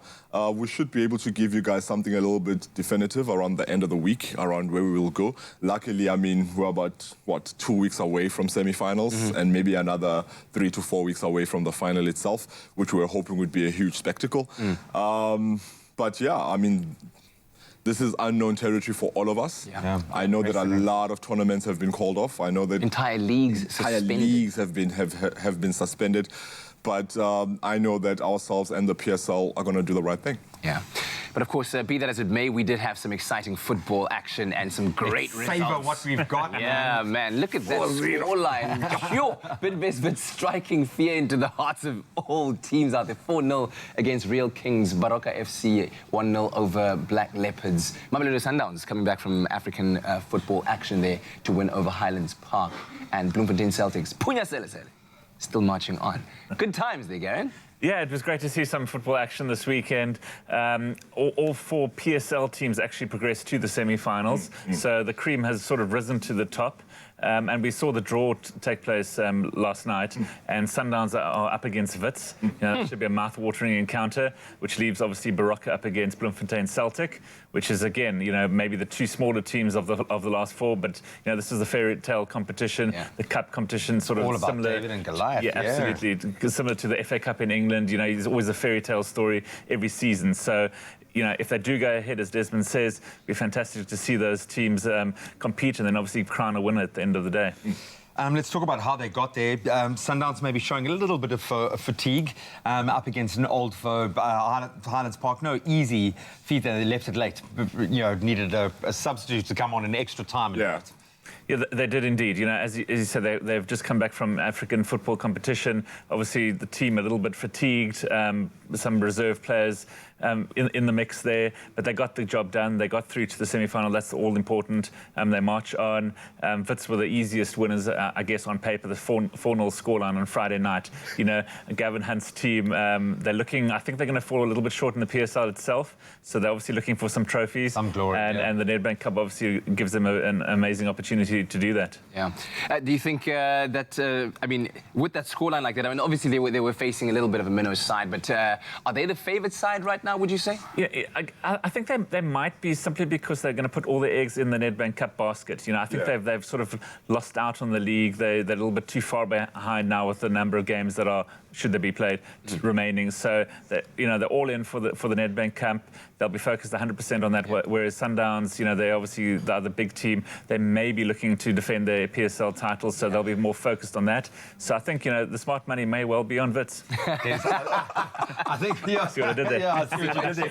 I want to know who your money's on, because I think you, like me, you are hoping that, like, the Kings would progress or Sporting would progress, because we want that. We saw it with Galaxy last season. It just brings to bear what the Nedbank Cup is all about. Who's your smart money on now, do you think? You know, there's something about Bloemfontein Celtics. I've been a soccer lover in this country for a very long time. One of my favorite places to go watch soccer has always when I watch Celtics, because the fans. I was going to say the fan base is amazing. And it's funny that I say that and we are sitting in front of this pandemic and we don't know if we can even have this game, but you know Bloemfontein Celtics and their fans, if you play in front of Bloem Celtics and they bring their faithful on any given day, and I don't care how good or how big you are, those guys will find a way to beat you. So for me, I was quite interested to see how they would play a Nedbank Cup final, because if those guys were to make a Nedbank Cup final, I'll put my money behind them. Against anybody. I think I've seen Desmond next to Buerta somewhere there in the stands where they're wearing a... And it's not because their colours are green. I was going to say, you had a perfect excuse to come on in green and white today. You could have actually done it.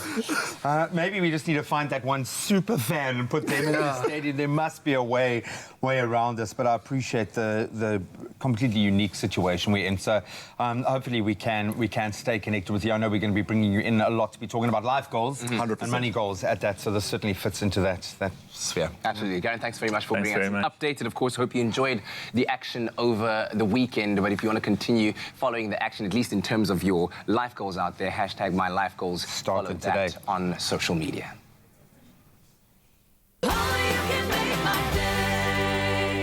Next time on Tropical Island of Treasure Curacao, after some dramatic twists in the first week of team challenges, it's time for the first elimination. What? Now we get to see who will double-cross who. What was the strategy? We're not a threat. Betrayal always comes from those closest to you. How do you play this game with an honest heart? Catch Tropical Island of Treasure Curacao Tuesdays at 7:30 p.m. Repeat Saturdays at 8 p.m. only on SABC3.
It's my feel-good breakfast show.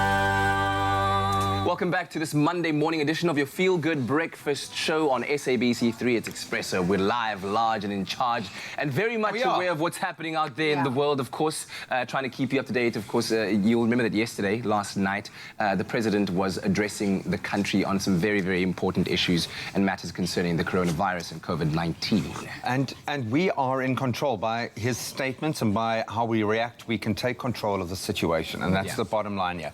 It's not an opportunity for panic to spread, but it's an opportunity for us to take control, feel safer, and protect ourselves and our families. And show the kind of human beings that we are. So while, like you, are learning and we are going through the process, so we thought it would be a good opportunity just for ourselves to go through some of those points of interest, some of the major points that came out during the president's speech last night. Absolutely. You want to kick it off, man? Yeah, and of course, just to remember that the World Health Organization did declare the coronavirus outbreak a global pandemic. So let's start off there to realize how serious this is. There are now more than 162,000 people who have tested positive for the coronavirus across the globe. And as of now, South Africa has 61 confirmed cases of people infected with the virus. And the president announced a number of guidelines on the COVID-19 virus, which include the following. Now, there's a travel ban on foreign nationals from high-risk countries such as Italy, Iran, South Korea, Spain, Germany, the United States, the United Kingdom, and China. And this is applicable as from the 18th of March, 2020. Now, South African citizens are advised to refrain from all forms of travel to and from the European Union, the United States, the United Kingdom, and other identified high-risk countries such as China, Iran, and South Korea. And this is effective absolutely immediately. And then also the fact that South African citizens returning from high-risk countries will be subjected to testing and self-isolation or quarantine upon their return to South Africa. Can we just say that the rest of us aren't breathing heavily while this is going on? Bella and Bob and the crew have just made their way into studio and they're reintroducing themselves. They also want to know. Their immune systems are at 100. Living their best lives. They're at 100, but Belle's so good to see you embracing the day. Yeah.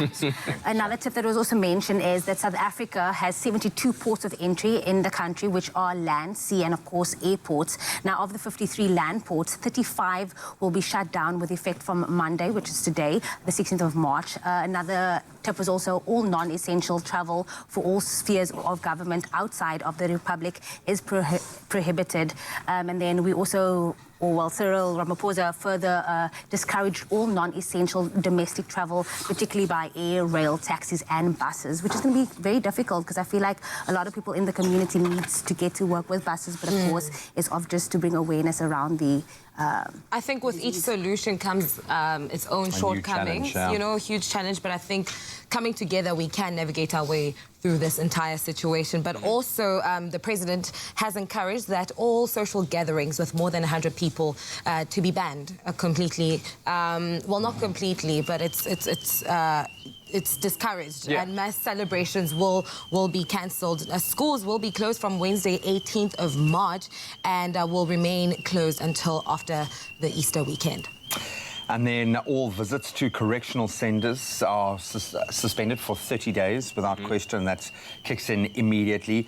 And then the government is strengthening its surveillance and testing systems in the process of identifying isolation and quarantine sites in each district and metro, and capacity is being increased at designated hospitals in all provinces. And he also spoke to the redistribution of funds to areas, sectors that desperately do need it. And I think something that affects all of us as parents. Schools obviously closed from Wednesday, but I think a lot of schools, I know creches have kicked that off with immediate effect. I know my son's school sent out a directive last night saying that schools are closed as of, and they're actually sending out little educational packs, things that parents can do at home, because effectively you're going to have to start homeschooling your children for the next month or so. We know that time will be taken off the mid-year holiday break, but it's time that can't be lost. So we've got to start thinking around these things. So it is exactly what you were saying, is each one of these directives opens a whole plethora of new challenges, but it's an opportunity to look at it differently, and we've just got to do that. We've just got to start thinking creatively, start thinking collectively, and that's the way forward. But I'm going to go and reiterate some of these in the news headlines in a moment, so I'll see you guys in a second. But on that note, though, you know, I'm also just worried about remote areas, rural areas, townships, places that are already struggling with basic needs such as clean water and sanitation. How are they going to combat this virus coming into their spaces? Yeah, I think there are many questions that are being asked right now, but I still maintain that we need to trust in the powers that be, in the people that we have elected in governance, that they will take the best measures guided by global and international standards that are set up by the World Health Organizations, that we will, you know, try to mitigate as much as possible. And that the most important thing is to still remain calm. Yes, ask the questions, but, you know, seek those answers from the correct places. Don't turn those questions into mass panic and speculation, because that doesn't help anybody. We don't need people reacting irrationally or acting irrationally as a result of this. We do have a support line number on your screen right now for you to call should you have any questions, so that you can gather that information from verified sources, from credible sources, which is so important. We'll have another moment a little bit later on to update you further on what the President discussed in his address of the nation last night regarding the coronavirus and the COVID-19 illness associated here with it, of course, in terms of a South African point of view. But what I, you know, also just think about is that this is creating a new normal. And perhaps, you know, that old saying that in crisis also lies opportunity. There is a lot of opportunity in this as well. There was a talk about the President saying that this will have a long-lasting or potentially long-lasting impact on our economy. But there is also an opportunity for entrepreneurs, for innovative thinkers to think about, you know, if given this kind of situation, if we were ever to be caught up in a situation like this again, how can South Africa be a self-sustaining community and economy and the breadbasket of the entire continent? So think about that side of it as well as we now delve into the news headlines with Graham. Thank you so much, Kat. And obviously, coronavirus in firm focus this morning. In fact, the University of Cape Town last night decided to break immediately for term 1 vacation and to suspend classes as from today to minimize the risk of the spreading of the coronavirus. But the University of Johannesburg also cancelled all contact classes, tests and face-to-face interactions from today. The University of KwaZulu-Natal announced the suspension of its academic program, including tests as from today. This as President Cyril Ramaphosa last night declared a national state of disaster, and amongst others announced that schools are to shut down from Wednesday until after the Easter weekend. Then Eskom last night said it did not expect to implement load shedding today, even though the possibility of load shedding for the rest of the week remained high. The power utility said it was able to suspend load shedding altogether by 12 o'clock noon yesterday as a result of low demand and improved system capacity. Meanwhile, Agri Western Cape is calling on the government to take action against Eskom. It says load shedding is crippling the sector, especially as it's crunch time on fruit farms at the moment.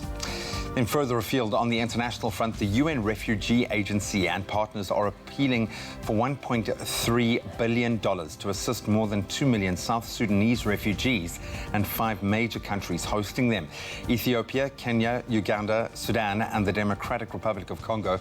After 7 years of conflict, South Sudan has formed a transitional government of national unity, but the refugee problem remains a major issue. The UN says the refugees and the countries hosting them continue to depend upon international support to provide them with life-saving assistance. Then Pope Francis left the Vatican unannounced yesterday to pray at the Basilica of Santa Maria Maggiore and then walked to the St. Marcello's Church to pray before a crucifix that was used in a procession when the plague hit Rome in 1522. He prayed for an end to the coronavirus pandemic and also for the sick, their families and health providers and workers keeping pharmacies and food stores open amid a national lockdown. The Vatican said earlier that the Holy Weeks and Easter services next month will be held without public participation. And now a rather interesting item on hand sanitizer and cleaning wipes. With the coronavirus causing havoc on a global scale, much has been said about the importance of washing hands often and thoroughly with warm water and soap, with hand sanitizer being the next best option to protect yourself against the virus. And fortunately, it's quite easy to make your own sanitizer and wipes. Miriam Warham, a biology professor at William Patterson University in the US, says all you need is at least 60% alcohol. Then rub the liquid into your hands and allow them to air dry in order to have effectively sanitized hands. You can also add a few drops of aloe vera to the rubbing alcohol, but make sure the liquid is over 60% alcohol so that the aloe doesn't dilute it too much. There you have it, sparkling clean hands and 2 shakes of the bee's knees. And then that's where we're going to leave our news headlines for this morning. Let's delve into a very corona-affected sporting lineup as well.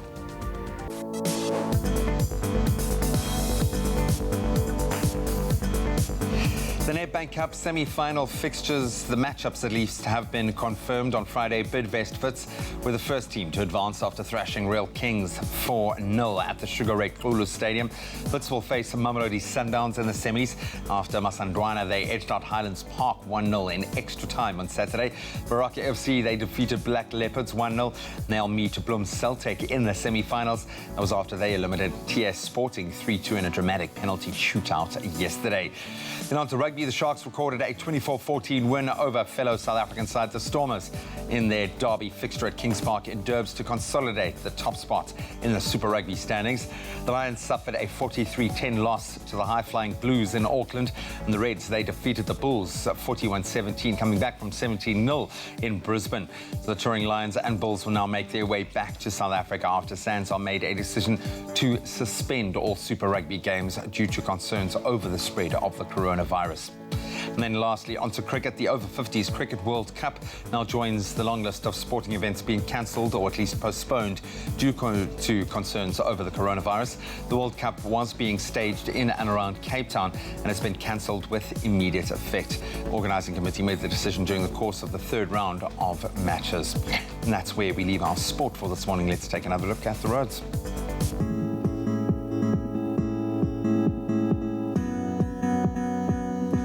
The time is now 5 minutes past 8. It's time to have the final look at what's happening on the roads this morning. Starting off in Fairland, Gauteng, there has been a multi-vehicle accident on the N1 northbound after 14th Avenue. The right lane is currently obstructed, so please allow for an extended travel time. Down to the Western Cape in Kales River on the N2 inbound, there is a stationary vehicle after the R300 obstructing the right shoulder. Please approach this area with caution. And lastly, Metro Rail Cape Flats line. There will be an extended travel time of 20 to 30 minutes on the Cape Flats line due to current infrastructure conditions and sets out of service. Please be patient on the roads this morning. That's your 8 o'clock traffic roundup. Right now it's time to have a final look at the weather with Jamie.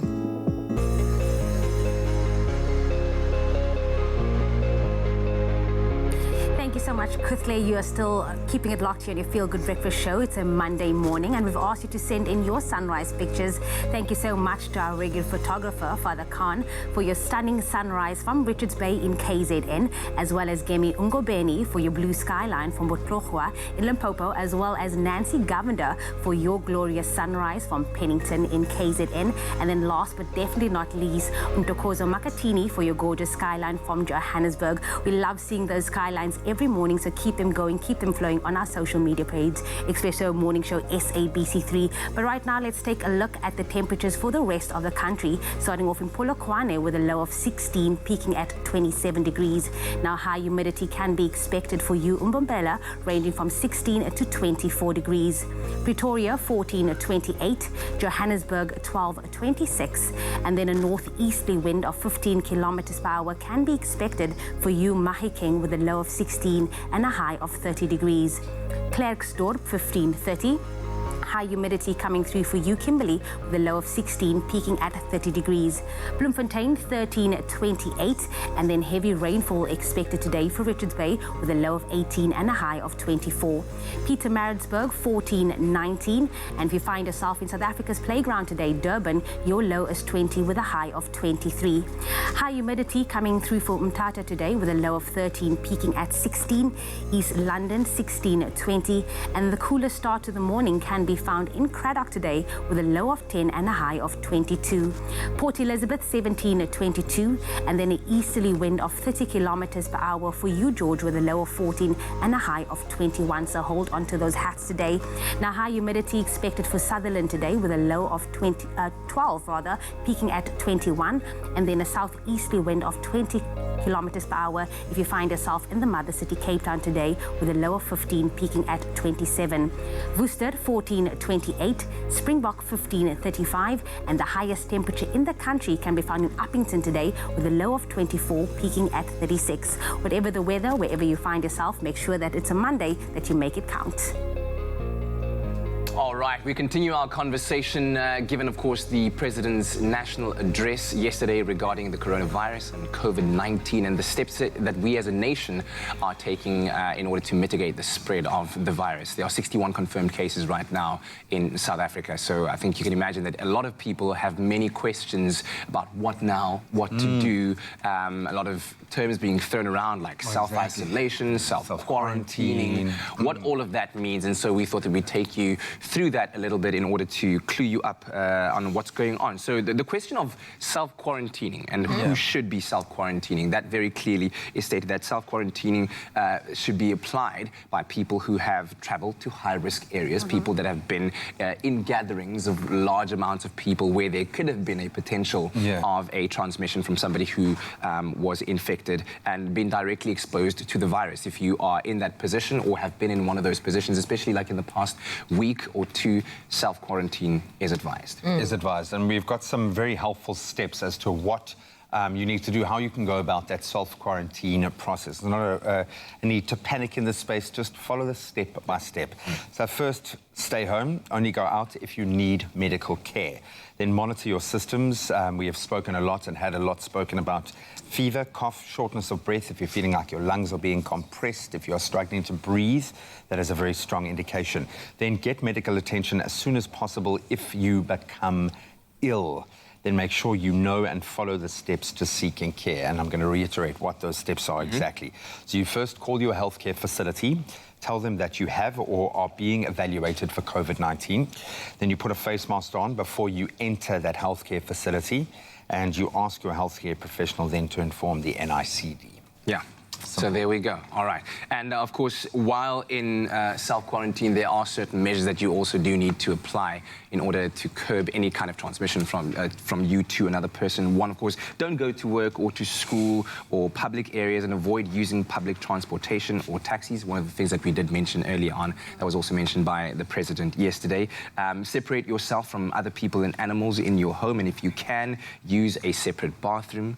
Of course, that might be very challenging for people who live in very small spaces, but of course, these are all measures that we're saying, practices that you can try and implement. Yeah, take it to the degree that you can. Yeah, and face masks should be used to help to prevent the spread of the disease to others.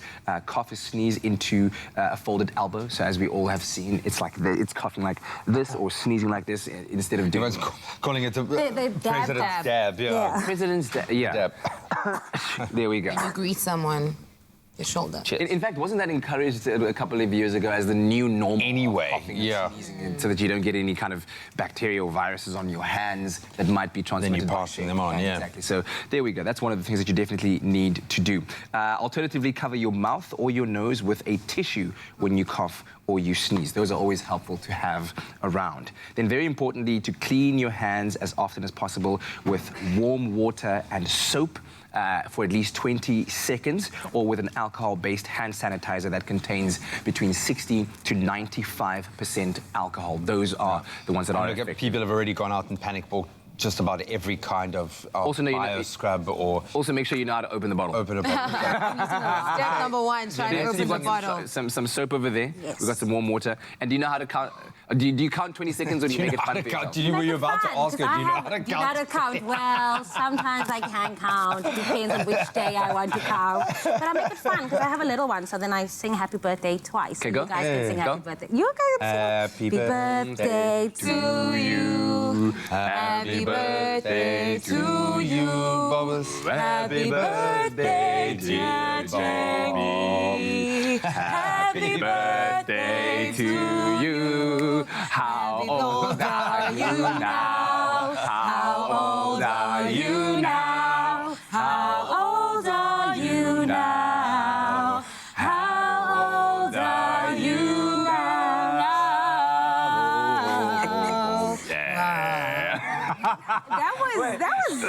That was starting a band, baby. Starting a band. Someone out there is having a birthday today and was feeling a little bit lonely and now feels like the world is connected with you and loves you. I think that was a slowed down version, but that ensures that you've at least washed your hands adequately. Yeah, your hands feel clean. Or you sing it twice at normal speed. Yeah. You don't have to do the embellished. And you don't need to have harmonies either. Maybe you could. No, but good effort. Thank you for doing that. But you see how you be as thorough as you can, give a really good wash and use a towel to dry off effectively after the fact. And always soap and water trumps the alcohol or hand sanitizer. That is the first go-to, which is great because most of us can access at least water and soap. Yeah. So get this is an important, because I've been thinking a lot about this, obviously having a little one, obviously thinking about, obviously the more severe statistics that are being bandied about in the news at the moment. But there is no need to panic. 82% of COVID-19 cases are mild. Patients only experience a slight fever, fatigue and a cough.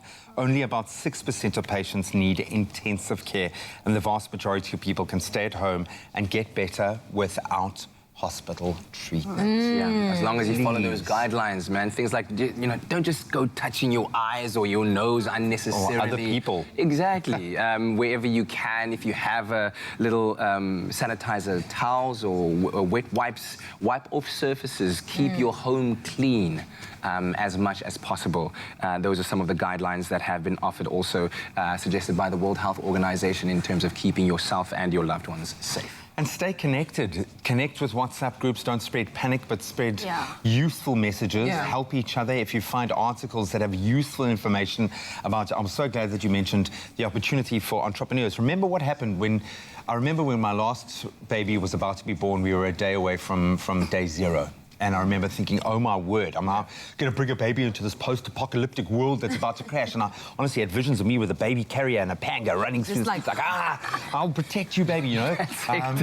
But this is the reality, because everyone gets, because it does make you nervous. And I'm terrified about bringing a baby into this crazy world, but it's an opportunity for us to be better, to be more creative, to be clever about it, and look at how many solutions came out of that water crisis that now have formed the rock bed of the new normal. Exactly that. And this is another opportunity for us to just be better. For companies, imagine the connection as a company that you can make with the people now if you do something good and do something right, and you help people in a financial way, if you help the country in a way that really serves our interests.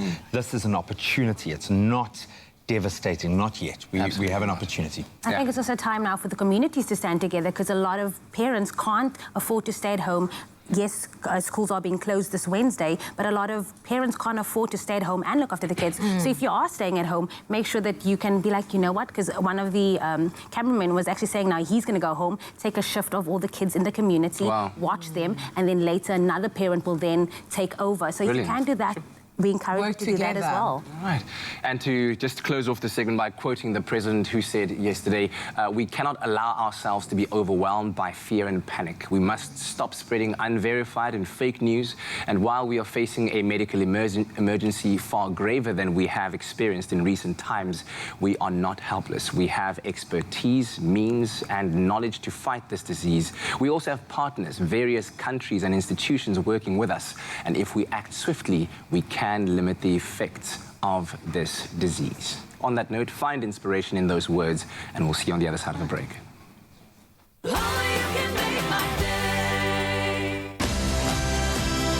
Rise and shine. There's no better way to wake up other than with Mackie D's for breakfast. Download the McDonald's app for delicious daily deals and start your day the right way.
Clover No Lac, lactose-free milk that lets you enjoy dairy again.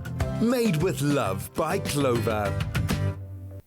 You're with your Feel Good Breakfast show, Expresso, and during the last few weeks, we've been making some really delicious and creamy lactose-free dishes with Clover No Lac lactose-free medium-fat milk. Back by popular demand this morning, though, is Dr. Nokukhanya Kanyile, and joining us as well is the brand manager for No Lac. I'm talking about Colette Harwood. Ladies, good morning. Welcome. Morning. Good morning. So good to have you here. It's always so exciting to delve into that world of health and how food plays a role in that space. But Colette, let's start with you. I know that you are heavily involved with the Clover No Lac brand. You spend a lot of work crafting this brand and really just bringing it to us and bringing it to life in the most beautiful way. Tell us about No Lac, number one, but also about the Be Free with Lactose-free campaign that you're working on. So the No Lac Be Free with Lactose-free campaign started off by educating our consumers and making them aware of the symptoms related with lactose intolerance. Yeah. Because a lot of consumers today live with lactose intolerance without even knowing that. So as a brand and a lactose-free brand, we felt the need to educate consumers about these symptoms and to offer them a solution by starting off with Clover No Lac lactose-free milk. Dr. Kanyile, the last couple of weeks have been so interesting. I've even found myself almost self-diagnosing and feeling, I feel like I'm suddenly lactose intolerant. Is that a possibility? Can that happen where you suddenly become lactose intolerant? Or what are some of the symptoms to look out for if you suspect you might be? So it's definitely one of the things that a lot of people realize in the middle of the night. Could I be lactose intolerant? Yeah. And it's important to notice that it's very rare to be born with lactose intolerance. It can develop more commonly over time. So as you start ingesting more and more lactose products, such as milk, cheese, etc., you start to feel a little bit more bloating. Yeah. You start having more gas that you pass, abdominal cramping, sometimes even diarrhea. And then just a general feeling of unhealthiness after you have a lactose-containing meal. That can last about 2 to 4 hours after that, and then it goes away. Those are some of the ways that you can see I actually might be lactose intolerant. So could these symptoms be sort of reoccurring? How long do they last for? And what do you need to do to alleviate them? Because now you're laying in bed and you start feeling all those funny feelings and weird things happening in your body. How do you alleviate those? So what you can be more aware of is after ingesting a lactose-containing meal, about 30 minutes to about 4 hours afterwards, you'll start having the symptoms that I've just described. It's also important to note that they will go away the less amount of lactose-containing foods you ingest. So something like No Lac lactose-free milk is really great because it has lactase, which is an enzyme that breaks down the lactose, but also it does not have lactose in it. So you won't have the feelings of discomfort. You won't feel all of those abdominal cramps that you have after eating those meals. Which means you have to be a little bit more conscious around what foods you're consuming, right? But Dr. Kanyile, then what foods should we be avoiding if we suspect we're lactose intolerant or if we are absolutely lactose intolerant? Yeah, so things like milk.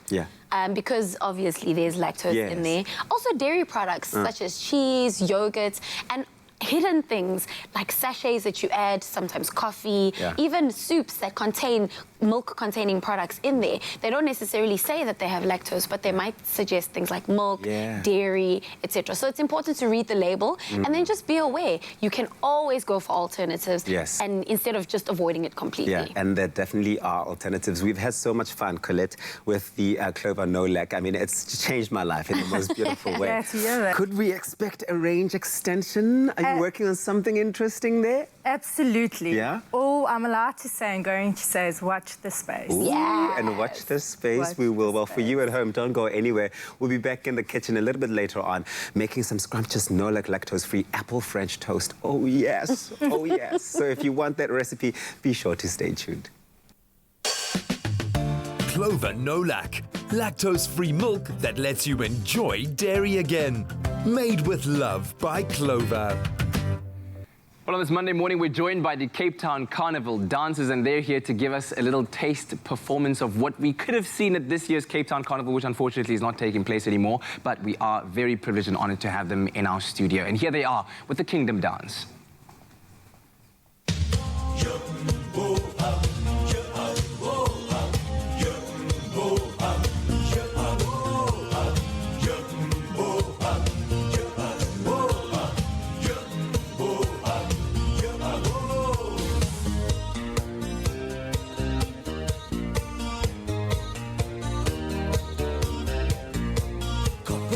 Sinking low,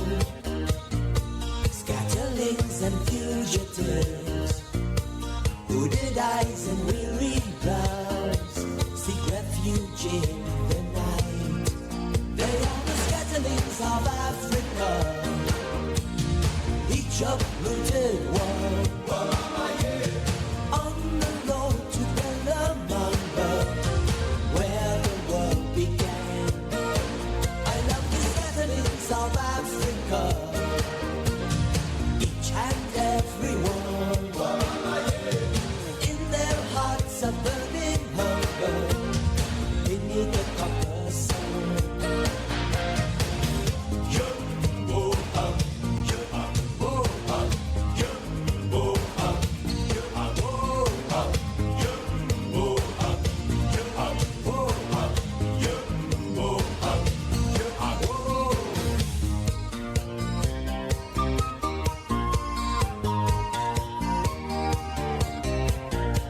Ancient bones from old Dubai, echoes of the very first cry. Who made me here and why? Beneath the copper sun,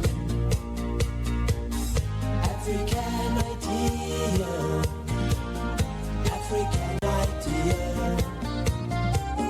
Make the future clear, make the future clear. And we are scatterlings of Africa, both you and I. We run the road to Bellamanga, beneath the copper sky. And we are scatterlings of Africa, on journey to the sky. Far below we live forever, dreams of what we were.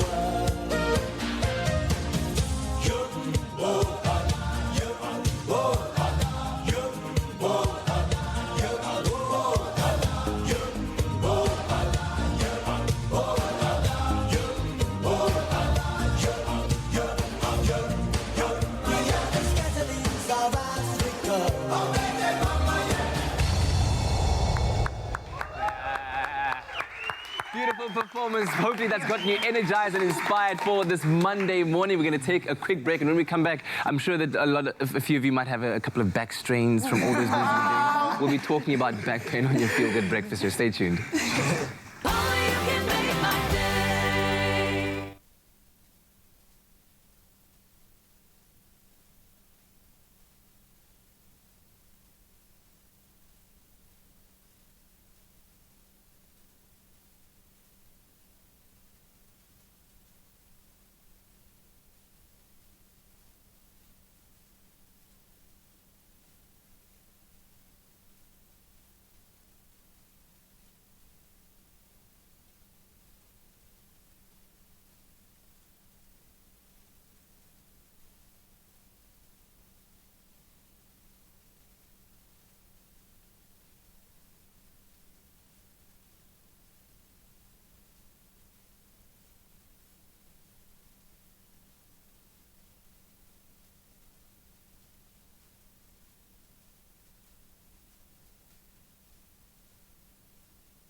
welcome back. You're live with Expresso. It has been a very interesting show, and this next discussion very pertinent for me at the moment because I am experiencing back pain. I think many of us have experienced back pain. It's kind of a unifying force amongst the cameramen and I here.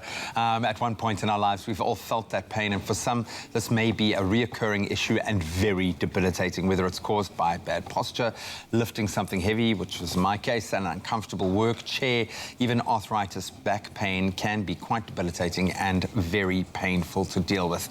So we have invited in Dr. Grant Webb, and he's going to chat to us about how we can manage back pain and when we should consider seeing a medical professional and what we can do about it. Doc, thanks for joining us. Thanks for bringing your spine with you this morning. It's something, as I was saying, and it ain't no joke, that I'm dealing with at the moment. How prevalent is back pain from someone who works in the field? Well, Graham, the statistics show that 85% of the world's population suffer from low back pain at some point in their lives, and 35% suffer from mechanical neck pain. So it's a global epidemic. Yes, absolutely. That is incredible. So you mentioned neck pain as being one. Back pain, what are the most common forms of back pain? When people come to see you, what are they generally?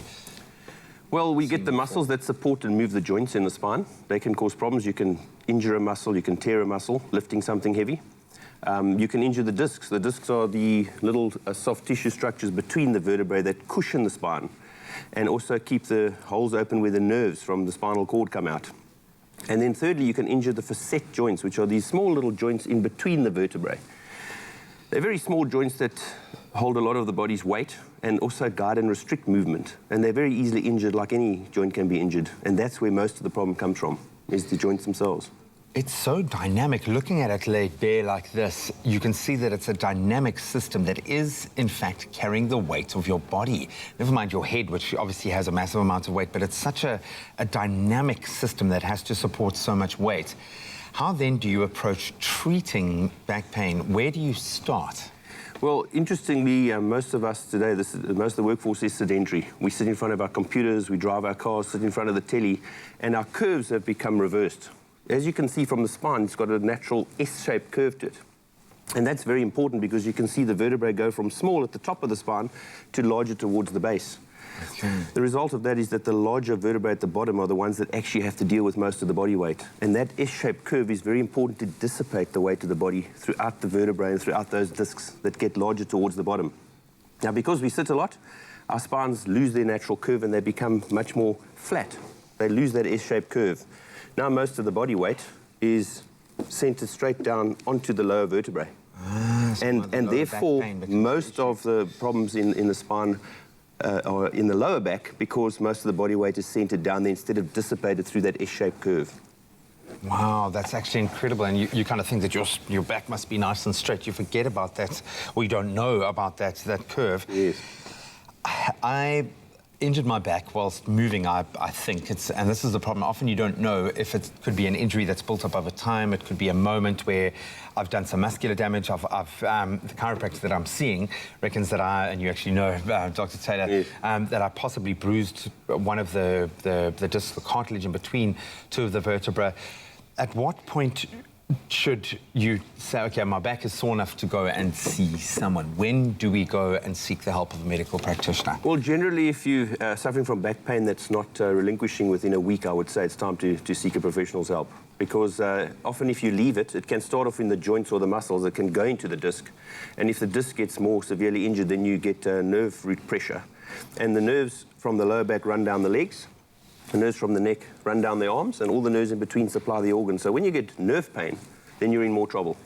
That's severe pain. Patients presenting with low back issues, nerve pressure, often have sciatica, which is pain down the leg and also weakness in the muscles if you leave it too long. And that is, I mean, I went through probably about an 8-month treatment to eventually correct that, because it really is part of a bigger dynamic system.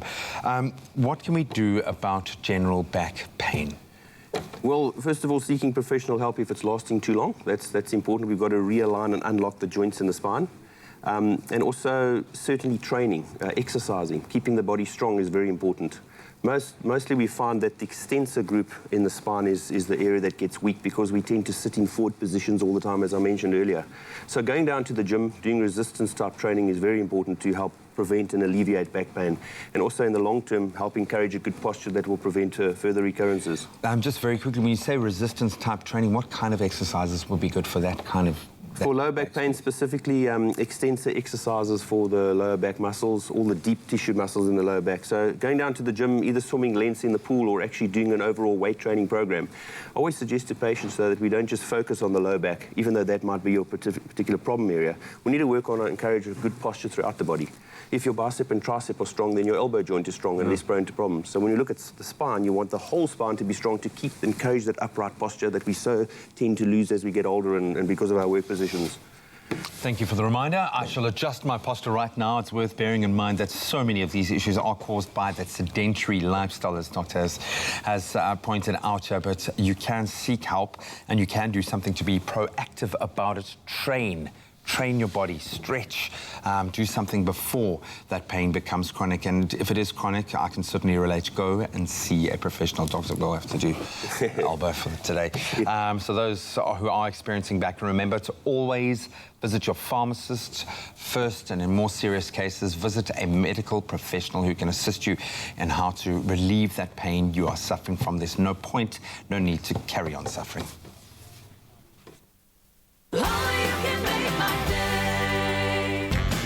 Who says second-hand is second best? At Cash Converters, you can buy top brands at bargain prices and sell your goods for instant cash.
It's my feel-good breakfast show.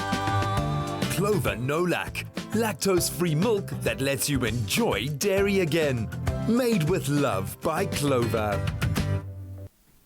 Oh, now I've been looking forward to this moment all morning long because the truth is, who doesn't love a delicious breakfast on a lazy morning? You know, I'm talking about the kind of breakfast you only have around 10 o'clock in the morning on a weekend after sleeping in. Oh, yes. Oh, yes. Now, during the last few weeks, we've been using Clover No Lac lactose-free medium-fat milk to create delicious and creamy dishes for those of you that are lactose intolerant, and today is no different. We're back with Clover brand manager Colette Howard, and of course, our lactose expert. We're talking about Dr. Kanyile, and we're making a delicious lactose-free apple French toast. Yes! Yep. Topped with nuts, maple syrup, and whipped coconut cream. Now, if you want to get your hands on this recipe, SMS the keyword Clover to 33728.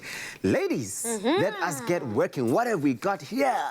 So I'm going to be preparing the French toast itself. Okay. So we've got the French toast there that we're going to be using. Yes. We've got some vanilla, which I've actually never used before to make it. Some salt, just a pinch of salt, and then 3 tablespoons of caster sugar. Stunning. We've got 3 eggs, and of course, we've got our clover no like That is our hero of the day. Okay, Colette, that's what Dr. Kayila is doing over there. You're on standby with pots and pans and things going on there. You're turning up the heat. What's happening? I'm just going to make our apples brown and creamy for the toast. Well, that's the most important part, isn't it, Colette? Yes. Let's get going. Let's get going. All right, so I'm just going to start by throwing everything in there. There's our vanilla. Vanilla goes in there. There's our salt. A bit of salt it in doesn't there. want to come out. So you must pinch the salt. You must pinch it. Sweet, stunning. So the caster sugar. And then we're going to put in our clover. I love that. Of course, we're making use of our clover nolak, which is high in nutrients. It's easy to digest. It's really a way better taste of clover milk. And the nice thing is that it's pre-treated with the enzyme lactase to break down lactose, making it easier to digest for the lactose intolerant person. It really is a dream. It's the sweeter taste than, of course, regular milk, but without the added sugar, which is absolutely fantastic. While you are busy whisking away, you must know that this really has added calcium and vitamin D, which are nutrients known to be lacking in the diet of a lactose intolerant person. So it really will intervene and help you. Yes. Okay, cool. So you've whisked all of that together. So I've whisked it all up together. And now what we're going to do is we're going to take the toast itself and we're just going to be throwing it in there. So if I can get some tongs. Okay, we've got some tongs over there for you. So you do this often, I can tell, because you just like move from one step to the next with so much ease. When I cook. When you do cook. When I do cook. When you do, okay. We just like layer it in there. And it's really nice because French toast is so quick and easy to make. And I really appreciate the fact that like it doesn't take a long time. And as someone who works long hours, I don't have a lot of time. You don't have the time. Colette, you also work really long hours, so this is really just what you want to be doing, is just making sure that you're managing the heat factor. 100%, 100%. Well, if you want to get your hands on this recipe, why don't you SMS Clover to 33728. We'll send you an SMS directly to your phone. In that SMS, there'll be a link. That link will have the step-by-step guide of how to make this, but of course, all the different ingredients, the spread of ingredients that we're making use of this morning. So you're throwing that in the pan after you've just basically basted it in your nice mix. Yeah, one for each of us. And I like this recipe also because like the eggs, it gives you like a lot of protein. You get your calcium, you get your vitamin D. You get like really good ingredients here and it tastes so nice. So you're not just having nutrition, but you're also having lots and lots of flavor. And this is very important, Colette, from a Clover perspective, to make sure that the nutrients are still there. You're making a product that is an alternative to traditional milk as we know it, but you are making sure that all those good things and the nutrients and the vitamins are coming through as well, right? Absolutely, because a lot of lactose intolerant people lack in calcium and vitamin D because they do not get it in their daily. And with no lack, we added that in so that people do get that in as well. But I love that without the added sugar as 100%. well. That is such magic. Okay, so that's coming through nicely there. You just I nearly dropped it. I nearly dropped it. I'm very scared because we should start doing our apples. Okay, so what do you want me to do? Do you want to do it? Do you want us to swap? No, not at all. Do you want me to do it? Do you want me to do it? Okay, cool. So what do I do? You must just put the sugar, the caustic sugar over so the caster sugar nicely over. There we go. Ooh. Okay, and then? Then I'm going to brown them for us. Oh, stunning. Caramelize them. Okay. Oh, listen to that. There's nothing better than when the sizzle starts coming through out of a pan. When you throw in your goodies, you know it's going to be a delicious one. So, you know, I actually forgot something. Apologies, guys. You know, the lights, they made me dizzy. Just put oil in the pan before you do the thing. Some oil in the pan. Yeah, that's put oil in the pan. That's an important one to know. Just so that it can actually like brown properly. Very nice. This might not look as nice as it should. I mean, if you're the type of person who doesn't want the oil, you still will get a bit of browning going on, as we have seen there. But just in case you missed any of the steps, while we finish up here, let's take a quick look at this recap.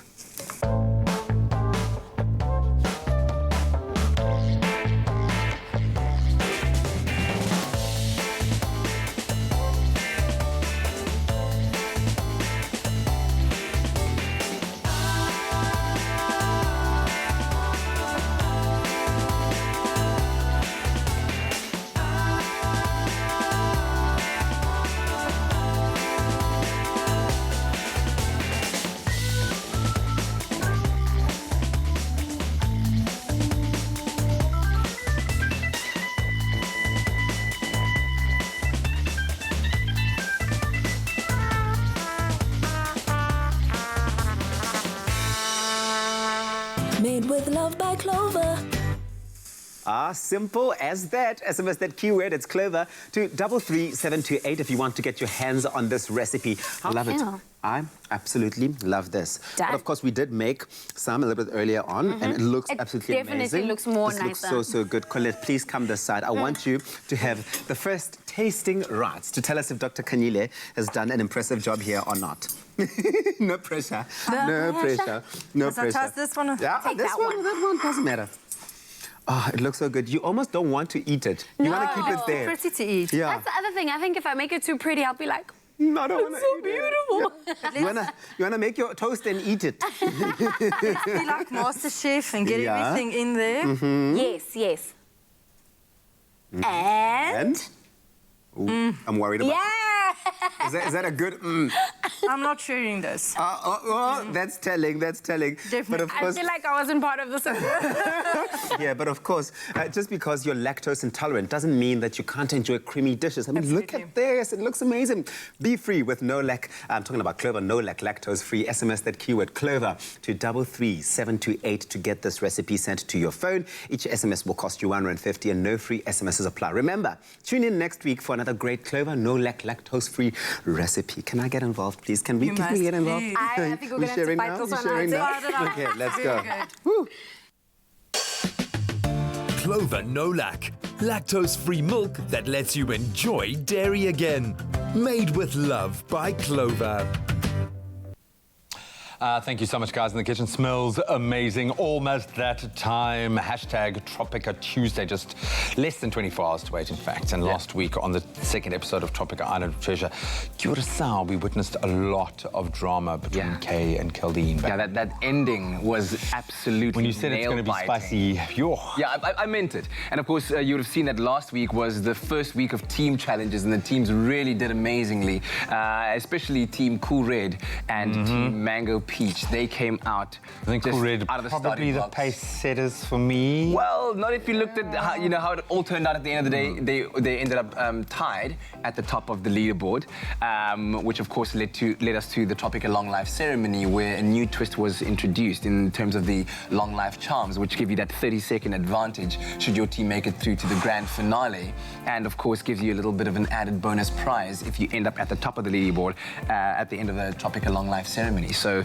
lots of new elements. How many of those are up for grabs? Can you kind of rank? Well, I can't tell you that right now. That's the thing. But every time that there is a Tropica Long Life massive advantage, buddy. Absolutely. You build them up. You could have a 2-minute gap ahead of the team that you're competing against in the grand finale. So you certainly need every single one of them. And of course, we'll see what happens tomorrow on Tropica Island of Treasure Curacao. Lots of action awaiting you, and the drama. I'm not quite sure exactly what Team Peach is going to do right now, because the trust between Kay and Kaldeen has been broken with the decision that he made to give that point over to Team Pineapple when they decided that they were going to be giving it over to another team that have made that decision on his own. Is there a way back for this? We'll find out tomorrow. So, make sure, most importantly, you don't forget to tune in tomorrow evening, 7:30. It drops right here on SABC3, the third episode of Hashtag Tropica Island of Treasure, Curacao. Yeah, and then also we have some great news for you. If you're loving the shades, the sunglasses that all the contestants are wearing on the show, there were great comments about them as well. So you can head on over to the at My Tropica Twitter page and tell us which Hashtag Tropica team you are backing. Let us know by commenting on that competition post, and then you could win a pair of sunglasses. The competition closes today, so you still have a couple of hours to enter, and good luck to you. You could be winning yourself a fresh pair of shades.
Welcome back, all you beautiful people. Oh, look at you guys. Look at you guys. You are I just realized I took a bite before we came back, and I was like, I can't speak right you now. guys are just Did we have serviettes in our little packet? I think we did. Please, You can do that. Throw me a serviette somewhere.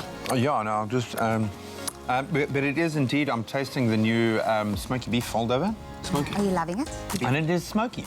Is It's it beefy and it's smoky, but it's lovely. Very nice. I like when Kitle ever tries something. Kitle's like, Oh, there's no chips left, there's nothing left. You guys are just I start with chips. Do you guys start with the main thing and then How the long have you been meal, or- eating that you finished the chips? We've only just got these. Oh, you guys are out there working. I'm out here living my best life, okay? Yeah. No, the thing I dig about Kutle is she will give an honest taste, okay? She ain't going to taste no aloe drink and be like, no, that's awesome. She will taste it and she will give you an honest review, okay? So I'm looking forward to a very honest review of what I am really enjoying. I know, right? We have, though, You know I got successfully, you. guys, made it through the show. I know it's almost Monday. Well, it is been a Monday. crazy It is Monday, guys. We're It is here. Monday. Please don't tell me tomorrow's Monday as well. Tomorrow's Monday 2.0, but I think that we do deserve something very nice. Well, you guys deserve something nice. Well, of course, McDonald's always know how to serve the love, and they have sent us their new big tasty fold over with smoky beef. Now, we've tried last time their chicken fold over, but this one now comes with 2 smoky beef patties and their super secret big tasty sauce. So let me in on all of it. Quickly, I know you. You are, like you said... Yo, went in. Double bite. How many bites have you had? There was one bite. There was 2 one bite. bites. Like, oh, look at my mouth. Oh, my goodness. I know that. And why are you guys zooming into my face? Like, what's going on here? Slow zoom on 4, slow zoom on 4, slow zoom on 4, slow zoom on 4. But is it good? Yeah? Yeah. Doesn't know how to I can't talk. Listen, you know, the great thing, in a conversation like this, you realize that even amid the panic and the fear of COVID-19 and coronavirus, there's still space and time for us to actually have good conversation, normal, good food and good laughs, okay? So, apply the measures that we spoke about earlier on in terms of keeping yourself healthy, your family healthy, your community and loved ones. And other than that, just, live life. Live life. It's still important to live life. Life will go on. Just treat each other with care and compassion, and do not spread panic. Just, let's continue with the new normal. But, of course, our heart really did break for the massive amount of performers and organisers behind the Cape Town Carnival, which has been at least postponed at this stage. Yeah. It will no longer be happening on Human Rights Day, but we still have been able to enjoy a very special performance. Absolutely, and here they are with one more performance coming to you from your Feel Good Breakfast Show live. The stage is yours.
That is how you do a Monday morning. I just woke up now. If there was like a dance battle to the death, and they said, choose your fighter, I choose that guy.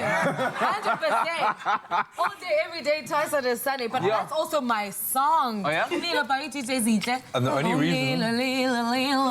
The only reason why she hasn't finished her foldover is because she was up and dancing. She's a hype person. That slowed her down. That was beautiful. Thank you so much to the entire crew. Please take a bow, guys. Please take a bow. Thank you very much. Performance from the Cape Town Carnival. Take a bow, guys. Take a bow. There we go. It's a moment. There we go. Oh, yeah. Wonderful. Wonderful. In case you don't know it, we also broadcast live on YouTube for everyone else around the world who can't watch us on SABC3. And we got some cool comments coming through from our YouTube channel. It's Expresso SABC, right? On YouTube, that's where you catch us. Smith Eme Juru said, literally watching while I'm in New York. Literally. Scared of the coronavirus. We feel you, Smith. We feel you, man. Thanks for watching us in New York City. What else do we have? Do you have another comment? Daniel said, say hello from Vietnam. Say hey, James. Must be nice. And How you doing? New name loading. What? Must be somebody who's that's legit. Long queues of taxis, but thanks for the likes, Expresso tubers. That's cool. You help us, we help you, man. New name loading. Well, good taxi rank. Please make sure you keep yourself safe. Yeah. The hand sanitizer in hand. And because it's such a big space and so much is happening at Dixie Rank, so yeah, look after your own safety, look after everyone's safety around you, but just be normal, man. Just share a meal. And don't panic. And if you're sharing a meal, make it a big, tasty foldover. Smoky beef, the new one that we're having right now. It is delicious. It's been really right now. Who's got FOMO? Everybody. Everybody. Quickly, you go in. Hey, I like it. Like you go in. You don't like hold back. You know how like some people like to do TV bites. They have like you go little nibbles, in, like a little full rabbit nibble. No, you go. You have a fight. It's okay. How is We support you. We love you. You know when you're eating. Yeah, it's like and people ask you questions. you're eating oxygen. It's life. You bring in life to your body. Umlilo inside you right now. Oh my word. No, they really are that delicious. That's why we're enjoying them so much. So, hey, thanks to everyone who's watching us on YouTube. Please spread the love. Let everyone know who you want to connect with. Let them know to connect to South Africa's favorite feel-good breakfast show, you know? Yeah, man, and do a lot of connecting on social media because that's going to be the way to do it, I think, over the next few weeks. Don't feel alone because you are definitely not alone. We are united as a globe now, and we are sharing our expertise, all of our knowledge right now, and we're going to continue to spread the right kind of information, the information that we can use in a proactive sense. We'll do that tomorrow. Yes, we are talking coronavirus, but we are talking about ways that life will go on because it can and it must. And needs to. And on that note, we're going to say goodbye. The dancers are feeling inspired to give you something to shake to on this Monday morning. Make someone smile out there. We'll see you tomorrow morning. Bye.